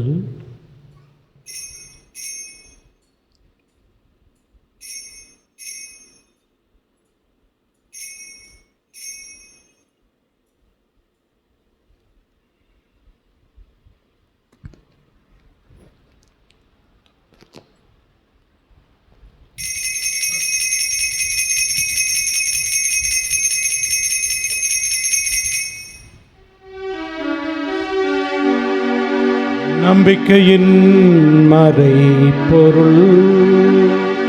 ஆண்டவரே, நீர் வரும் அளவும் உமது இறப்பினை அறிக்கையிடுகின்றோ, உமது உயிர்ப்பினையும் எடுத்துரைக்கின்றோ. ஆகவே ஆண்டவரே, நாங்கள் கிறிஸ்துவின் இறப்பினையும் உயிர்ப்பினையும் நினைவு கூர்ந்து வாழ்வு தரும் அப்பத்தையும் மீட்பளிக்கும் கிண்ணத்தையும் உமக்கு ஒப்புக் கொடுக்கின்றோம். ஓம் திருமண் என்று உமக்கு ஊழியம் புரிய தகுந்தவர்கள் எங்களை ஏற்றுக்கொண்டே, எனவே உமக்கு நன்றி செலுத்துகின்றோம். மேலும் கிறிஸ்துவின் உடலிலும் இரத்தத்திலும் பங்கு கொள்ளும் எங்களை தூய ஆவியார் ஒன்று சேர்க்க வேண்டுமென உம்மை தாழ்மையுடன் மன்றாடுகின்றோம். ஆண்டவரே, உலகெங்கும் பரவி இருக்கும் திரு அவையை நீர் நினைவு கூர்ந்தருளும். சிறப்பாக எங்கள் திருத்தந்தை பிரான்சிஸ், எங்கள் ஆயர் தாமஸ் அக்வைனஸ், ஏனைய திருநிலையினர் ஆகிய அனைவரோடும் உமது திரு அவை அன்பின் நிறைவை பெறச் செய்தருளும். தாயும் தந்தையுமான இறைவா, இந்த பலிப்பீடத்தை சூழ்ந்திருக்கின்ற எங்கள் அனைவரையும் நீரே நிறைவாக ஆசீர்வதித்து மன்னிக்கக்கூடிய மனதையும் பிறருக்கு இறங்குகின்ற உள்ளத்தையும் நீர் எங்களுக்கு தர வேண்டுமாய் பார்த்து ஜெபிக்கின்றோம். இன்றைய நாளிலே தங்களுடைய பிறந்த நாள், திருமண நாள், திருநாள் போன்ற வாழ்வின் முக்கிய நாட்களை கொண்டாடுகின்ற பிள்ளைகளை நீரே நிறைவாக ஆசீர்வதித்தரலாம். மேலும் உயிர்த்தலும் எதிர்நோக்குடன் துயில்களும் எம் சகோதரர் சகோதரிகளையும் இந்த திருப்பலியிலே நினைவு கூறப்படுகின்ற ஆன்மாக்களையும், இன்னும் எங்களுடைய குடும்பங்களிலே மரித்தவர்கள், எம் பெற்றோர், உற்றார், உறவினர், நண்பர்கள், உபகாரிகள், யாரும் முடியாத ஆன்மாக்களையும், முத்திரைக்க நிலையிலே இருக்கின்ற ஆன்மாக்களையும் நினைவு கூர்ந்து ஒளிமிக்கவும் திருமணி ஏற்றுக்கொள்ளும். எங்கள் அனைவர் மீதும் இரக்கமாயிரும். இறைவனின் கன்னித்தாயான தூய மாட்சிமிக்க புனித மரியா, தூய வளனார், புனித அப்போஸ்தலர், எங்கள் பங்கின் பாதுகாவலர் தூயமைய தோமையார், புனித திருத்தூதர்கள், இவளிகளும் கோந்தவராய் என்ற புனிதர் அனைவருடன் நாங்கள் நிலை வாழ்வில் பங்கு கொள்ளும் தகுதி பெற்று திருமகன் இயேசு கிறிஸ்து வழியாக உம்மை புகழ்ந்தேத்தும் வரமருள உம்மை மன்றாடுகின்றோம். இவர் வழியாக இவரோடு இவரில் எல்லாம் வல்ல இறைவனாகிய தந்தையே, தூய ஆவியாரின் ஒன்றிப்பில் எல்லா புகழும் மாற்றியும் என்றென்றும் உமக்கு உரியதே. ஆமென், ஆமென், ஆமென்.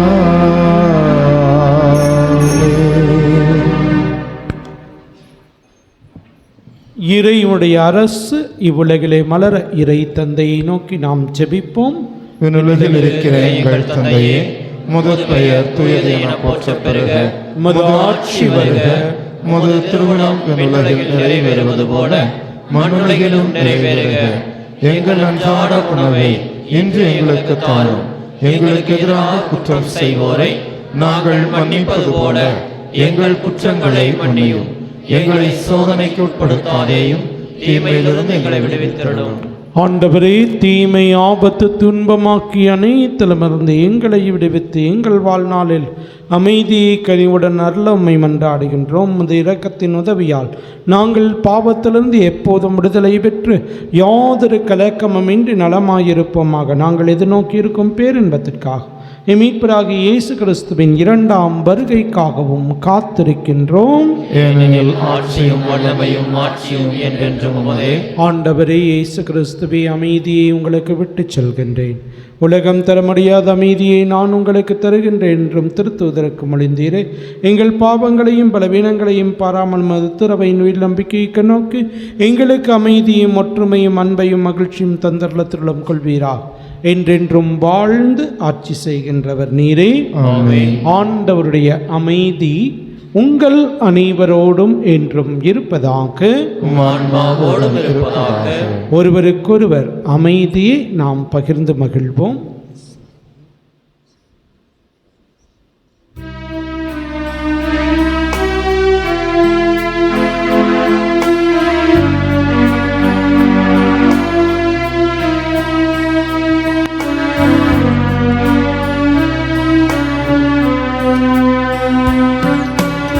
உலகின் பாவம் போக்கும் இறைவனின் செம்மறியே,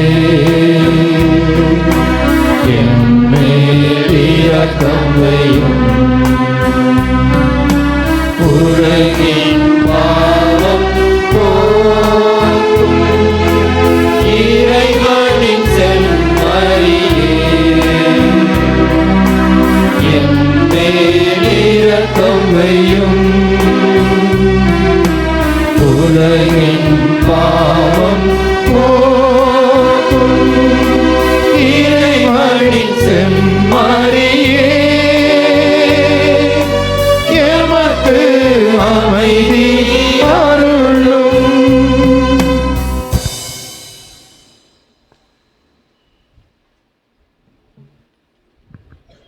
இதோ இறைவனின் செம்மறி, நம் ஆண்டவர் இயேசு. மன்னியுங்கள், மன்னிப்பு பெறுவீர்கள். உங்கள் பகைவர்களை அன்பு செய்யுங்கள் என்று சொல்லி அதை வாழ்ந்து காட்டிய இயேசு இவரே. இவருடைய அன்பின் விருந்திற்கு அழைக்கப்பட்டுள்ள நாம் ஒவ்வொருவரும் பேறு பெற்றோர். ஆண்டவரே, நேற்று நிலத்தில் எழுந்துள்ள நான் தகுதியற்றவன், ஆனால் ஒரு வார்த்தை மட்டும் சொல்லிடணும், எனது ஆன்மா நலமடையும். கிறிஸ்துவின் திருத்தமும் நம்முடையும் காத்து நித்திய வாழ்வு தருவதாக. ஆமென்.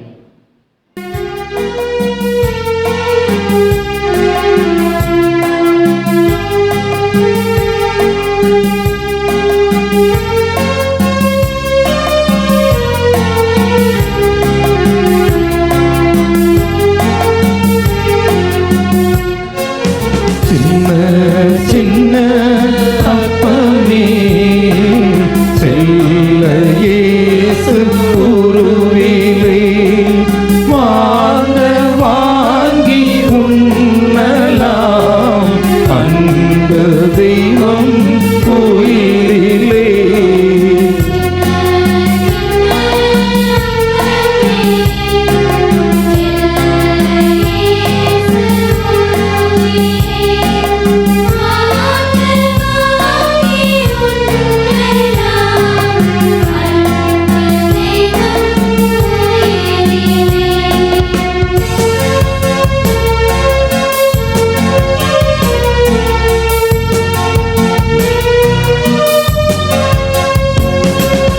ஏழை எளிய பிள்ளைதான் எம்மை தேடி வந்தீங்க.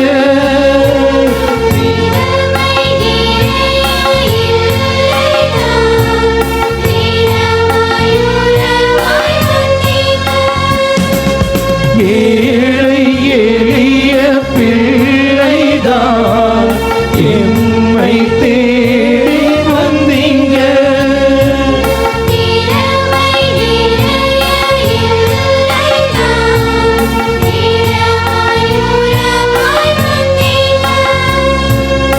என்னில் தங்கும் பாலகனே உம்மை போ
அப்பமாய் வந்தீங்க.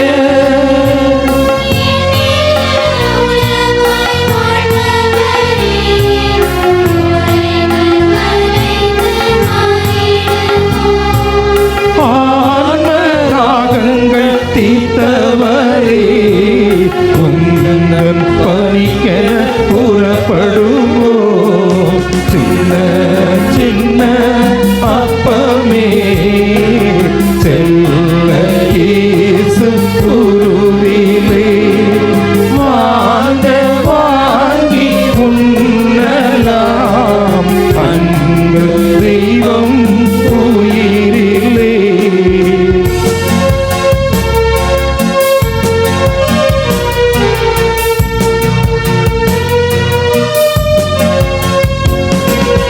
ஏழை எளிய பிள்ளைதான் எம்மை தேடி வந்தீங்க.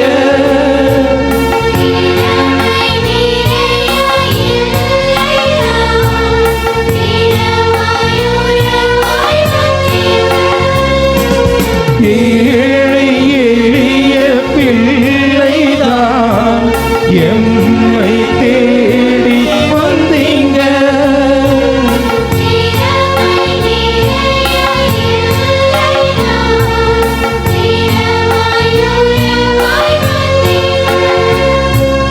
என்னில் தங்கும் பாலகனே, உம்மை போல மாறிடுவே.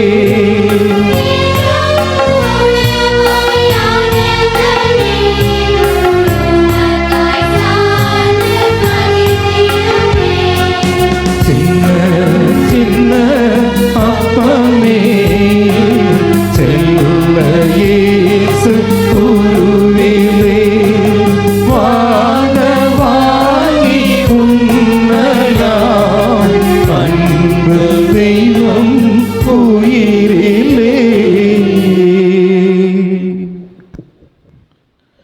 கிறிஸ்து இயேசுவில் பிரியமானவர்களே, ஆண்டின் பொதுக்காலம் 7ஆம் வாரத்தில் இருக்கின்றோம். இந்த வாரத்தில் திருவழிபாட்டு நேரங்கள் திங்கள், புதன், வியாழன், சனி ஆகிய நாட்களில் காலை 6:30 மணிக்கும் செவ்வாய், வெள்ளி மாலை 6:30 மணிக்கும் திருப்பலியானது நடைபெறும். இன்றைய நாளில் ஞாயிறு மறைக்கல்வி வகுப்புகள் வழக்கம் போல் நடைபெறும். 1லிருந்து 9ஆம் வகுப்பு வரை படிக்கக்கூடிய குழந்தைகள் தவறாமல் இதில் பங்கேற்க உங்களை அன்போடு கேட்டுக்கொள்கின்றேன். ஏற்கனவே அறிவித்தது போல சமூக பொருளாதார கணக்கெடுப்பிற்கான பயிற்சி இன்று நடைபெறும். ஆகவே அன்பிய பொறுப்பாளர்கள், அதே போலவே அன்பியத்தில் பொறுப்பாளர்கள் மூலமாக பெயர்களை கொடுத்திருக்கின்றீர்கள், அவர்களும் இன்னும் இது போன்றவர்கள் இந்த பயிற்சியில் பங்கேற்று பயன்பெற வேண்டுமாய் உங்களை அன்போடு கேட்டுக்கொள்கின்றேன். இன்றைய நாளில் இளைஞர் இயக்க கூட்டமுமானது நடைபெறும். பிரியமானவர்களே, மார்ச் மாதம் 5ஆம் தேதியிலிருந்து தவக்காலமானது ஆரம்பிக்கின்றது. ஆகவே தவக்காலத்திற்குரிய புனித தோமையார் மலர் நோட்டீஸானது அச்சிடப்பட்டிருக்கின்றது. அது உங்களுக்கு கொடுக்கப்படும். ஆகவே பெற்று ஏறக்குறைய மே மாதம் வரை என்னென்ன ப்ரோக்ராம் போட்டிருக்கோ ஆகவே அது பத்திரமாக வைத்து பயன்படுத்துமாறு உங்களை அன்போடு கேட்டுக்கொள்கின்றேன். அதை பற்றிய விரிவான அறிவிப்புகள் பிற்பாடு அந்தந்த வாரத்திற்கேற்ப கொடுக்கப்படும். ஒரு சில சிறப்பு நிகழ்வுகளை பற்றி மட்டும் உங்களிடத்தில் எடுத்துக்கூற விரும்புகின்றேன். பக்கம் 6 இருக்கும், நீங்கள் பார்த்து கொள்ளலாம். பிற்பாடு தவக்கால சிறப்பு நிகழ்வுகளாக திவ்ய நற்கருணை ஆராதனையானது தவக்காலத்திலே விபூதி புதன் முதல் ஒவ்வொரு நாளும் திருப்பலிக்கு முன்பாக அரை மணி நேரம் திவ்ய நற்கருணை ஆராதனை நடைபெறும். செவ்வாய்க்கிழமை மட்டும் தவக்காலத்தில் செவ்வாய்க்கிழமைகளில் இரவு 8 மணி முதல் 9 மணி வரை 1 மணி நேரம் திவ்ய நற்கருணை ஆராதனை நடைபெறும். அந்த இரவுனா நிறைய பேர் வேலையை முடிச்சுட்டு வரதுக்கு உதவியாக இருக்கும் என்கின்ற விதத்தில் தவக்காலத்தில் அந்த ஒரு நாள் இரவு 8 மணியிலிருந்து 9 மணி வரை திவ்ய நற்கருணை ஆராதனை நடைபெறும். அதுபோல் இந்த ஆண்டிலே புதிதாக வறியவர்களுக்கு உணவு தவக்காலத்தின் வியாழன், வெள்ளி, சனி ஆகிய நாட்களிலே நீங்கள் வீட்டிலிருந்து உணவு தயாரித்து பொட்டலமாக ஆலயத்திற்கு கொண்டு வந்து காலை 11:30 மணிக்கு முன்பாக கொடுத்தால் வீதியில் உள்ள தேவைப்படுகின்ற வறியவர்கள், ஏழைகளுக்கு அன்னை தெரேசா சமூக குழுவின் மூலமாக பகிர்ந்து கொடுக்கப்படும். ஆகவே விருப்பமுள்ளவர்கள் அந்த தவக்காலத்தின் போது வியாழன், வெள்ளி, சனி ஒருவேளை நிறைய வரவேற்பு இருந்ததுன்னா பிற்பாடு எல்லா நாளுமே செய்கிறதுக்கு முயற்சி எடுப்போம். அதே போலவே கல்வி உதவி தவக்கால உண்டியலை விருப்பமுள்ளவர்கள் பெற்று அதில் வரக்கூடிய தியாக காணிக்கையை நீங்கள் சேமித்து உயிர்ப்பு பெருவிழா திருப்பலியை கொடுக்கலாம். அதில் கிடைக்கும் தொகை ஏழை மாணவ மாணவியருடைய எழுது பொருட்கள், நோட்டு புத்தகங்கள் மற்றும் கல்லூரி கட்டணம் போன்றவை செலுத்துவதற்கு பயன்படுத்தப்படும். அதுபோலவே பிரியமானவர்களே, நமது பங்கிலே உணவுக்குழுவானது சிறப்பாக செயல்பட்டு வருகின்றதை நீங்கள் அறிவீர்கள். ஆகவே உணவுக்குழு உறுப்பினர்களும் உங்களுடைய நன்கொடைகளை இந்த தவக்காலத்தில் கொடுத்து நாம் மேற்கொள்ள இருக்கக்கூடிய பாத யாத்திரை, தியானம், பெரிய வெள்ளி உணவு போன்றவற்றிற்கு தேநீர் உணவு போன்றவை ஏற்பாடு செய்ய உதவியாக இருக்கும். ஆகவே உங்களுடைய அந்த தியாக காணிக்கையை இப்போதிருந்தே கொடுக்கலாம். ஏனென்றால் 7ஆம் தேதி 9ஆம் தேதி ஞாயிற்று கிழமையிலிருந்து முதல் ஒவ்வொரு ஞாயிற்றுக்கிழமையும் ஏதாவது சிறப்பு நிகழ்ச்சி இருக்கும். அந்த விதத்தில் முதல் ஞாயிறு அன்று சிறுவர் சிறுமியருக்கான தியானம் 12:30 மணி வரை நடைபெறும். ஆகவே இந்த தேநீர் உணவு கொடுப்பதற்கு இந்த உணவு குழுவிடத்தில் நீங்கள் பணம் கொடுக்குமாறு உங்களை அன்போடு கேட்டுக்கொள்கின்றேன். பிரியமானவர்களே, தவக்கால திருப்பயணம் ஏற்கனவே போன வாரம் அறிவித்தேன். மார்ச் மாதம் 22, 23 அடுத்த மாதம் இந்நேரம் இருப்போம். அது சனி ஞாயிறு. வெள்ளிக்கிழமை இரவு 9 மணிக்கு மேல் ஆலயத்திலிருந்து நாம் புறப்படுவோம். திங்கட்கிழமை காலை 6 மணிக்கு முன்பாக வருவதற்கு திட்டமிட்டிருக்கின்றோம். ஆகவே தூத்துக்குடி, ஆலந்தலை, மணப்பாடு, உவரி, கன்னியாகுமரி, முட்டம், நட்டாலம், குளச்சல், சாமியார் மடம், கோட்டாறு, ஆரல்வாய்மடி போன்ற இடங்களுக்கு செல்கின்றோம். குறிப்பாக நம்முடைய இந்தியாவின் முதல் பொதுநிலையினர் புனித தேவ சகாயம் அவருடைய பிறந்த ஊர், அதை போலவே அவர் கொல்லப்பட்ட இடம் மற்றும் அடக்கம் செய்யப்பட்ட இடம் போன்றவற்றை முக்கியமாக சந்திக்கின்றோம். ஆகவே இந்த 2 நாள் பஸ் மற்றும் 6 வேளை உணவு உட்பட அனைத்திற்கும் உட்பட கட்டணம் ரூபாய் 2500. 4 வயதிற்குட்பட்டவர்களுக்கு கட்டணம் இல்லை. இன்னும் ஒரு சிலர் அரை டிக்கெட் கேட்குறீங்க. லாங்காக இருக்கிறதுனால 2 பேர் 2 அரை டிக்கெட்டை ஒன்றா உட்கார வைக்க முடியாது, கஷ்டம். அந்த மாதிரி சிரமங்கள் இருக்குது, உணவு கொடுக்கறது இருக்குது. ஆகவே அதனால தான் இது புரிந்து கொள்ளுங்கள். எவ்வளவு சீக்கிரம் முழு தொகையை கொடுக்கின்றீர்களோ அவ்வளோ சீக்கிரம் உங்களுக்கு முன்பாக இடம் இருக்கும். ஃபஸ்ட் கம் ஃபஸ்ட் சர்வ் என்கின்ற விதத்தில் இடமானது கொடுக்கப்படும். அது போலவே 3ஆம் தேதிக்குள் இதெல்லாம் முடிச்சிடலான் இருக்கோம். ஏன்னா பஸ் புக் பண்ணணும், உணவுக்கு சொல்லணும், இப்படி பல ஏற்பாடுகள் செய்ய வேண்டியிருக்கின்றது. ஆகவே முன்கூட்டியே உங்களுடைய தொகையையும் அதை போலவே வருவதையும் தெரிவிக்குமாறு கேட்டுக்கொள்ளப்படுகிறீர்கள். ஆகவே அதன் பிறகு வந்தால் கொஞ்சம் கஷ்டமாயிரும். ஏன்னா இது பக்கம் இல்லை, ரொம்ப தூரம் போகிறோம். ஆகவே புரிந்து கொண்டு ஒத்துழைப்பு தருமாறு உங்களை அன்போடு கேட்டுக்கொள்கின்றேன். பிரியமானவர்களே, தவக்காலத்தில் பெரிய வெள்ளிக்கிழமைக்கு முன்பாக இருக்கக்கூடிய ஏப்ரல் 11ஆம் தேதி சிலுவை பாதை, சிலுவையே என் மீட்பு என்று ஒளி நாடகத்தை நடத்த இருக்கின்றோம். ஆகவே அதிலே நடிக்க விருப்பம் உள்ளவர்கள் என்னிடத்தில் பெயர்களை கொடுக்குமாறு உங்களை அன்போடு கேட்டுக்கொள்கின்றேன். அதே போலவே ஏற்கனவே சந்தா தொகை ரூபாய் 100 என்று சொல்லியிருந்தேன். நிறைய பேர் கொடுத்து கொண்டிருக்கின்றீர்கள், உங்களுக்கு இன்றைக்கி தெரியும். ஆகவே 100 ரூபாய் மாதத்திற்கு என்பது மிகப்பெரிய தொகை அல்ல. ஆகவே அதை கொடுத்து கொண்டிருக்கின்றவர்களுக்கு நன்றி. இன்னும் சந்தாவை இங்கு தான் வசூல் செய்கிறோம். ஆகவே தயவுசெய்து நீங்கள் ஆலயத்திற்கு வருகின்ற போது சந்தா தொகையை செலுத்துமாறு உங்களை அன்போடு கேட்டுக்கொள்கின்றேன். அதே போலவே குடும்ப அட்டையை இன்னும் பெறாதவர்கள் பல முறை சொல்லிட்டு இருக்கிறோம். ஏறக்குறைய என்னுடைய கணிப்புப்படி ஒரு 50லேருந்து 60 குடும்பங்கள் குடும்ப அட்டை இல்லாமல் ஒரு சிலர் ஆலயத்திற்கும் வந்தும் வராமலும் இருக்கின்றார்கள். ஆகவே தயவுசெய்து இந்த அறிவிப்பை ஏற்றுக்கொண்டு இந்த குடும்ப அட்டை பெறுவதற்கான முயற்சியை எடுங்கள். சிம்பிள் தான். ஆகவே இன்னை சந்தித்தீர்கள் என்றால் சொல்லுவாங்க, ஒன்றா உங்களுடைய அந்த ஊரிலிருந்து குடும்ப அட்டை அல்லது திருமணமான சான்றிதழ், குழந்தைகளுடைய ஞானஸ்தான உறுதி பூசுதல் போன்ற சான்றிதழ்களை கொண்டு வந்தால் போதும். அவ்வளவுதான். மிக எளிமை. ஆகவே செய்யுமாறு கேட்டுக்கொள்கின்றேன். 2ஆம் தேதி அன்றும் கடந்த வாரமும் நற்செய்தி அறிவிப்பு ஞாயிறுக்காக சிறப்பு காணிக்கை கவரிலிருந்தும் அதை போலவே போன வாரம் காணிக்கையும் எடுத்தோம். ஆகவே இதில் கவர் 202 கவர் வந்தது. அதை போலவே போன வாரம் எடுத்த தொகை இதெல்லாம் மொத்தமாக நம்முடைய அவனாசி பங்கின் சார்பாக நற்செய்தி அறிவிப்பு ஞாயிறுக்காக ரூபாய் 75,000 கொடுத்திருக்கின்றோம். இந்த தொகையை கொடுத்த உங்கள் அனைவருக்கும் பாராட்டுக்கள். அவினாஷியிலிருந்து 64,350 சிலுவைபுரத்திலிருந்து 10,650 கொடுக்கப்பட்டிருக்கின்றது. நன்றி.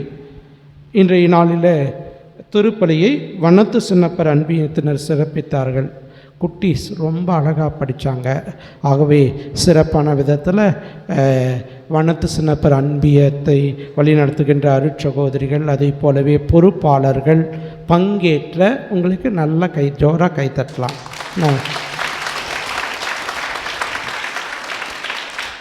குட்டீஸ் மிக அழகாக படித்தார்கள். வாழ்த்துக்கள். அதை போலவே அடுத்த ஞாயிறு புனித தோமையார் அன்பியத்தினர் அந்த திருப்பலியை சிறப்பிப்பார்கள். இந்த வாரத்தில் அன்பிய கூட்டங்கள் புனித ஜான் மரிய வியானி, சவேரியார், பவுல் மற்றும் தோமையார். ஆகவே இந்த அன்பியங்கள் எங்கே கூடுகின்றது என்பதனை நிறைய பேர் அந்த லொக்கேஷனோடவே ஷேர் பண்ணியிருக்கிறாங்க. அதனால் தயவு செய்து மாதத்தில் ஒரு நாள் தான் இந்த அன்பிய கூட்டமானது நடைபெறுகின்றது. பங்கேற்றவர்கள் நிறைய பேர் நல்ல பாசிட்டிவான செய்திகளை சொல்லி இருக்கின்றார்கள். அதாவது உண்மையிலுமே நாங்கள் வேறு ஊர்லேருந்து வந்தோம், இப்போ இங்கே இருக்கின்ற போது இங்கே இருக்கின்ற அருகாமையில் இருக்கின்றவர்களை தெரிந்து கொள்கின்றோம். ஏன்னா எங்களுக்கெல்லாம் சொந்தக்காரங்கள்லாம் வெளியூரில் இருக்காங்க.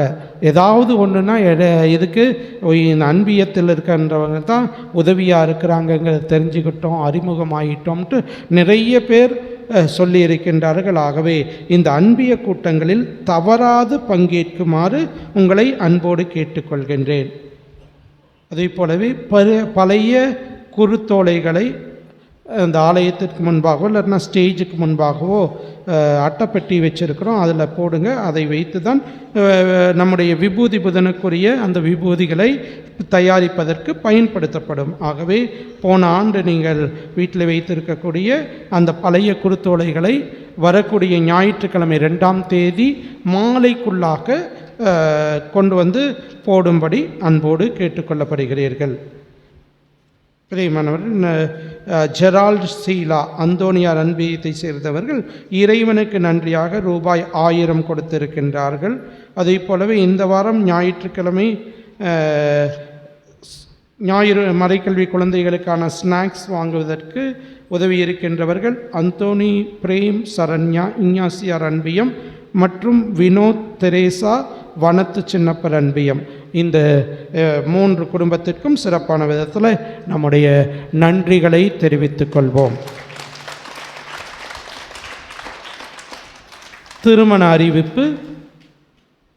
நமது பங்கு குழந்தை இயேசு அன்பியம் தாமஸ்புரத்தில் வசிக்கக்கூடிய திரு எட்வின் பெர்னாண்டஸ், திருமதி அமுல் பவுலினா மேரி இவருடைய மகள் ஹெலன் கிறிஸ்டினாவிற்கும், கோவை மறை மாவட்டம் கார்மேல் நகர் பங்கு திரு ராபின் மைக்கேல், திருமதி விஜயகுமாரி இவர்களுடைய மகன் அஸ்வினுக்கும் திருமணமானது நிச்சயிக்கப்பட்டிருக்கின்றது.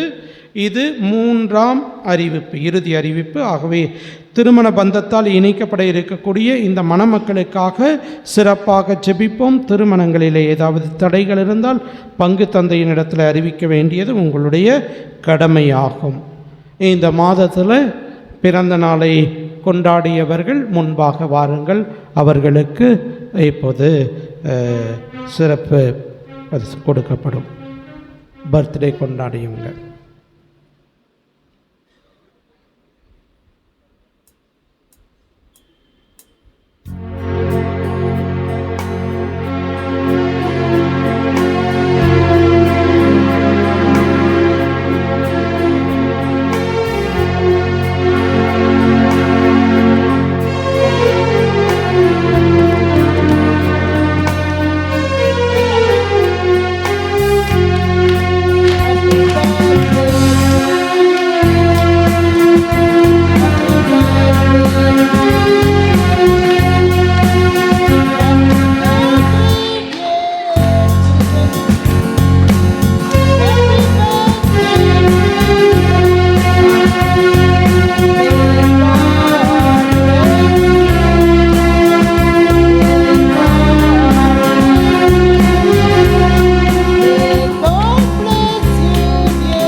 Happy long life to you. Happy long life to you. Happy long life to you, dear children. Happy birthday to you. பிரியமானவர்களே, இந்த புனித தோமையார் மலர் ஆனது பெரியவர்களுக்கு கொடுக்கப்படும். வீட்டில் கேலண்டர்லேயே குத்தி பத்திரமா வச்சுட்டு இந்த விபூதி புதன் முதல் உயிர்ப்பு ஞாயிறு வரை ப்ரோக்ராம், அதுபோல் விபிஎஸ் என்னைக்கு இருக்கும், அப்புறம் எப்போ ஊருக்கு போகலாங்கிற ப்ரோக்ராமெல்லாம் நீங்கள் பண்ணுறதுக்கு உதவியாக இருக்கும். ஆகவே அதை பார்த்து கொள்ளுங்கள். அது போலவே புது நன்மை உறுதி பூசுதலுக்கான வகுப்புகளும் இருக்கும்.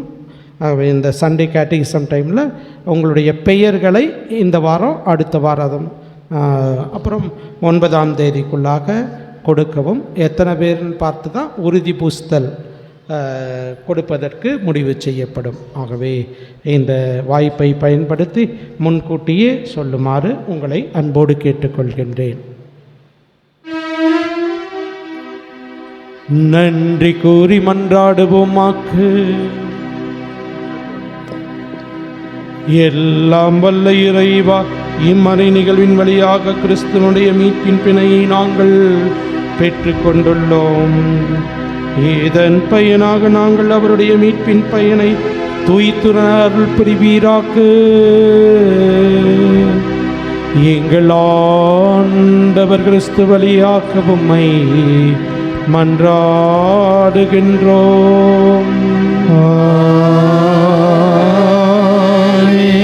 ஆண்டவர் உங்களோடு இருப்பாராக. உம் ஆன்மாவோடும் இருப்பாராக.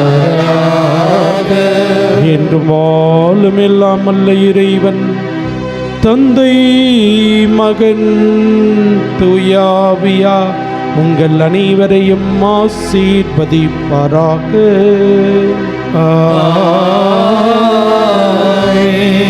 அன்பிலும் சமாதானத்திலும் வாழ சென்று வாழுங்கள். வாழ்க்கை பணி தொடரட்டும். இறைவனுக்கு நன்றி.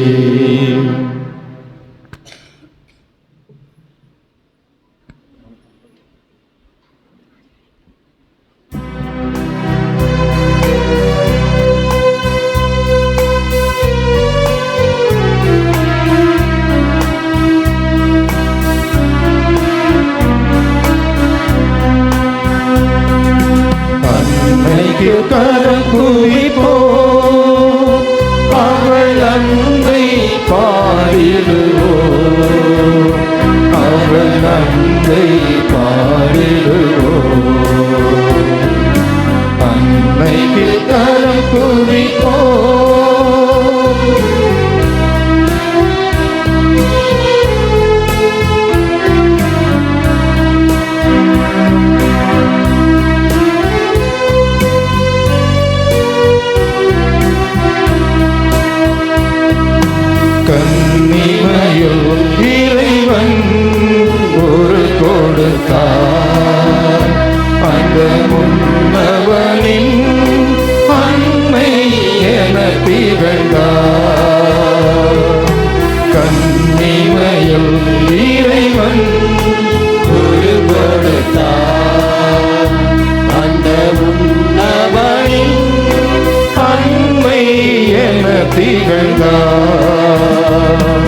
பாடிடுவோம். அன்னைக்கு கரம் குவிப்போம், அவள் அன்பை பாடிடுவோம், அவள் அன்பை பாடிடுவோம். அன்னைக்கு கரம் குவிப்போம். இயேசுவின் திருஹிருதயமே, நாங்கள் கட்டிக்கொள்ளும் தேவதுரோகங்களுக்கு பரிகாரமாகவும் தேவரீர் திருப்பிடத்தில் ஓயாமல் தம்மை தானே பலியாக கொடுக்கும் சகல கருத்துகளுக்காகவும் அடியோர்கள் என்று செய்யும் ஜெபங்களையும் கிரைகளையும் படும் துன்ப வருத்தங்களையும் அச்சிஷ்ட கன்னிமரியாளின் மாஸ்டர் திருஹிருதயத்தின் வழியாக உமது நேச திருஹிருதயத்திற்கு ஒப்புக் கொடுக்கிறோம்.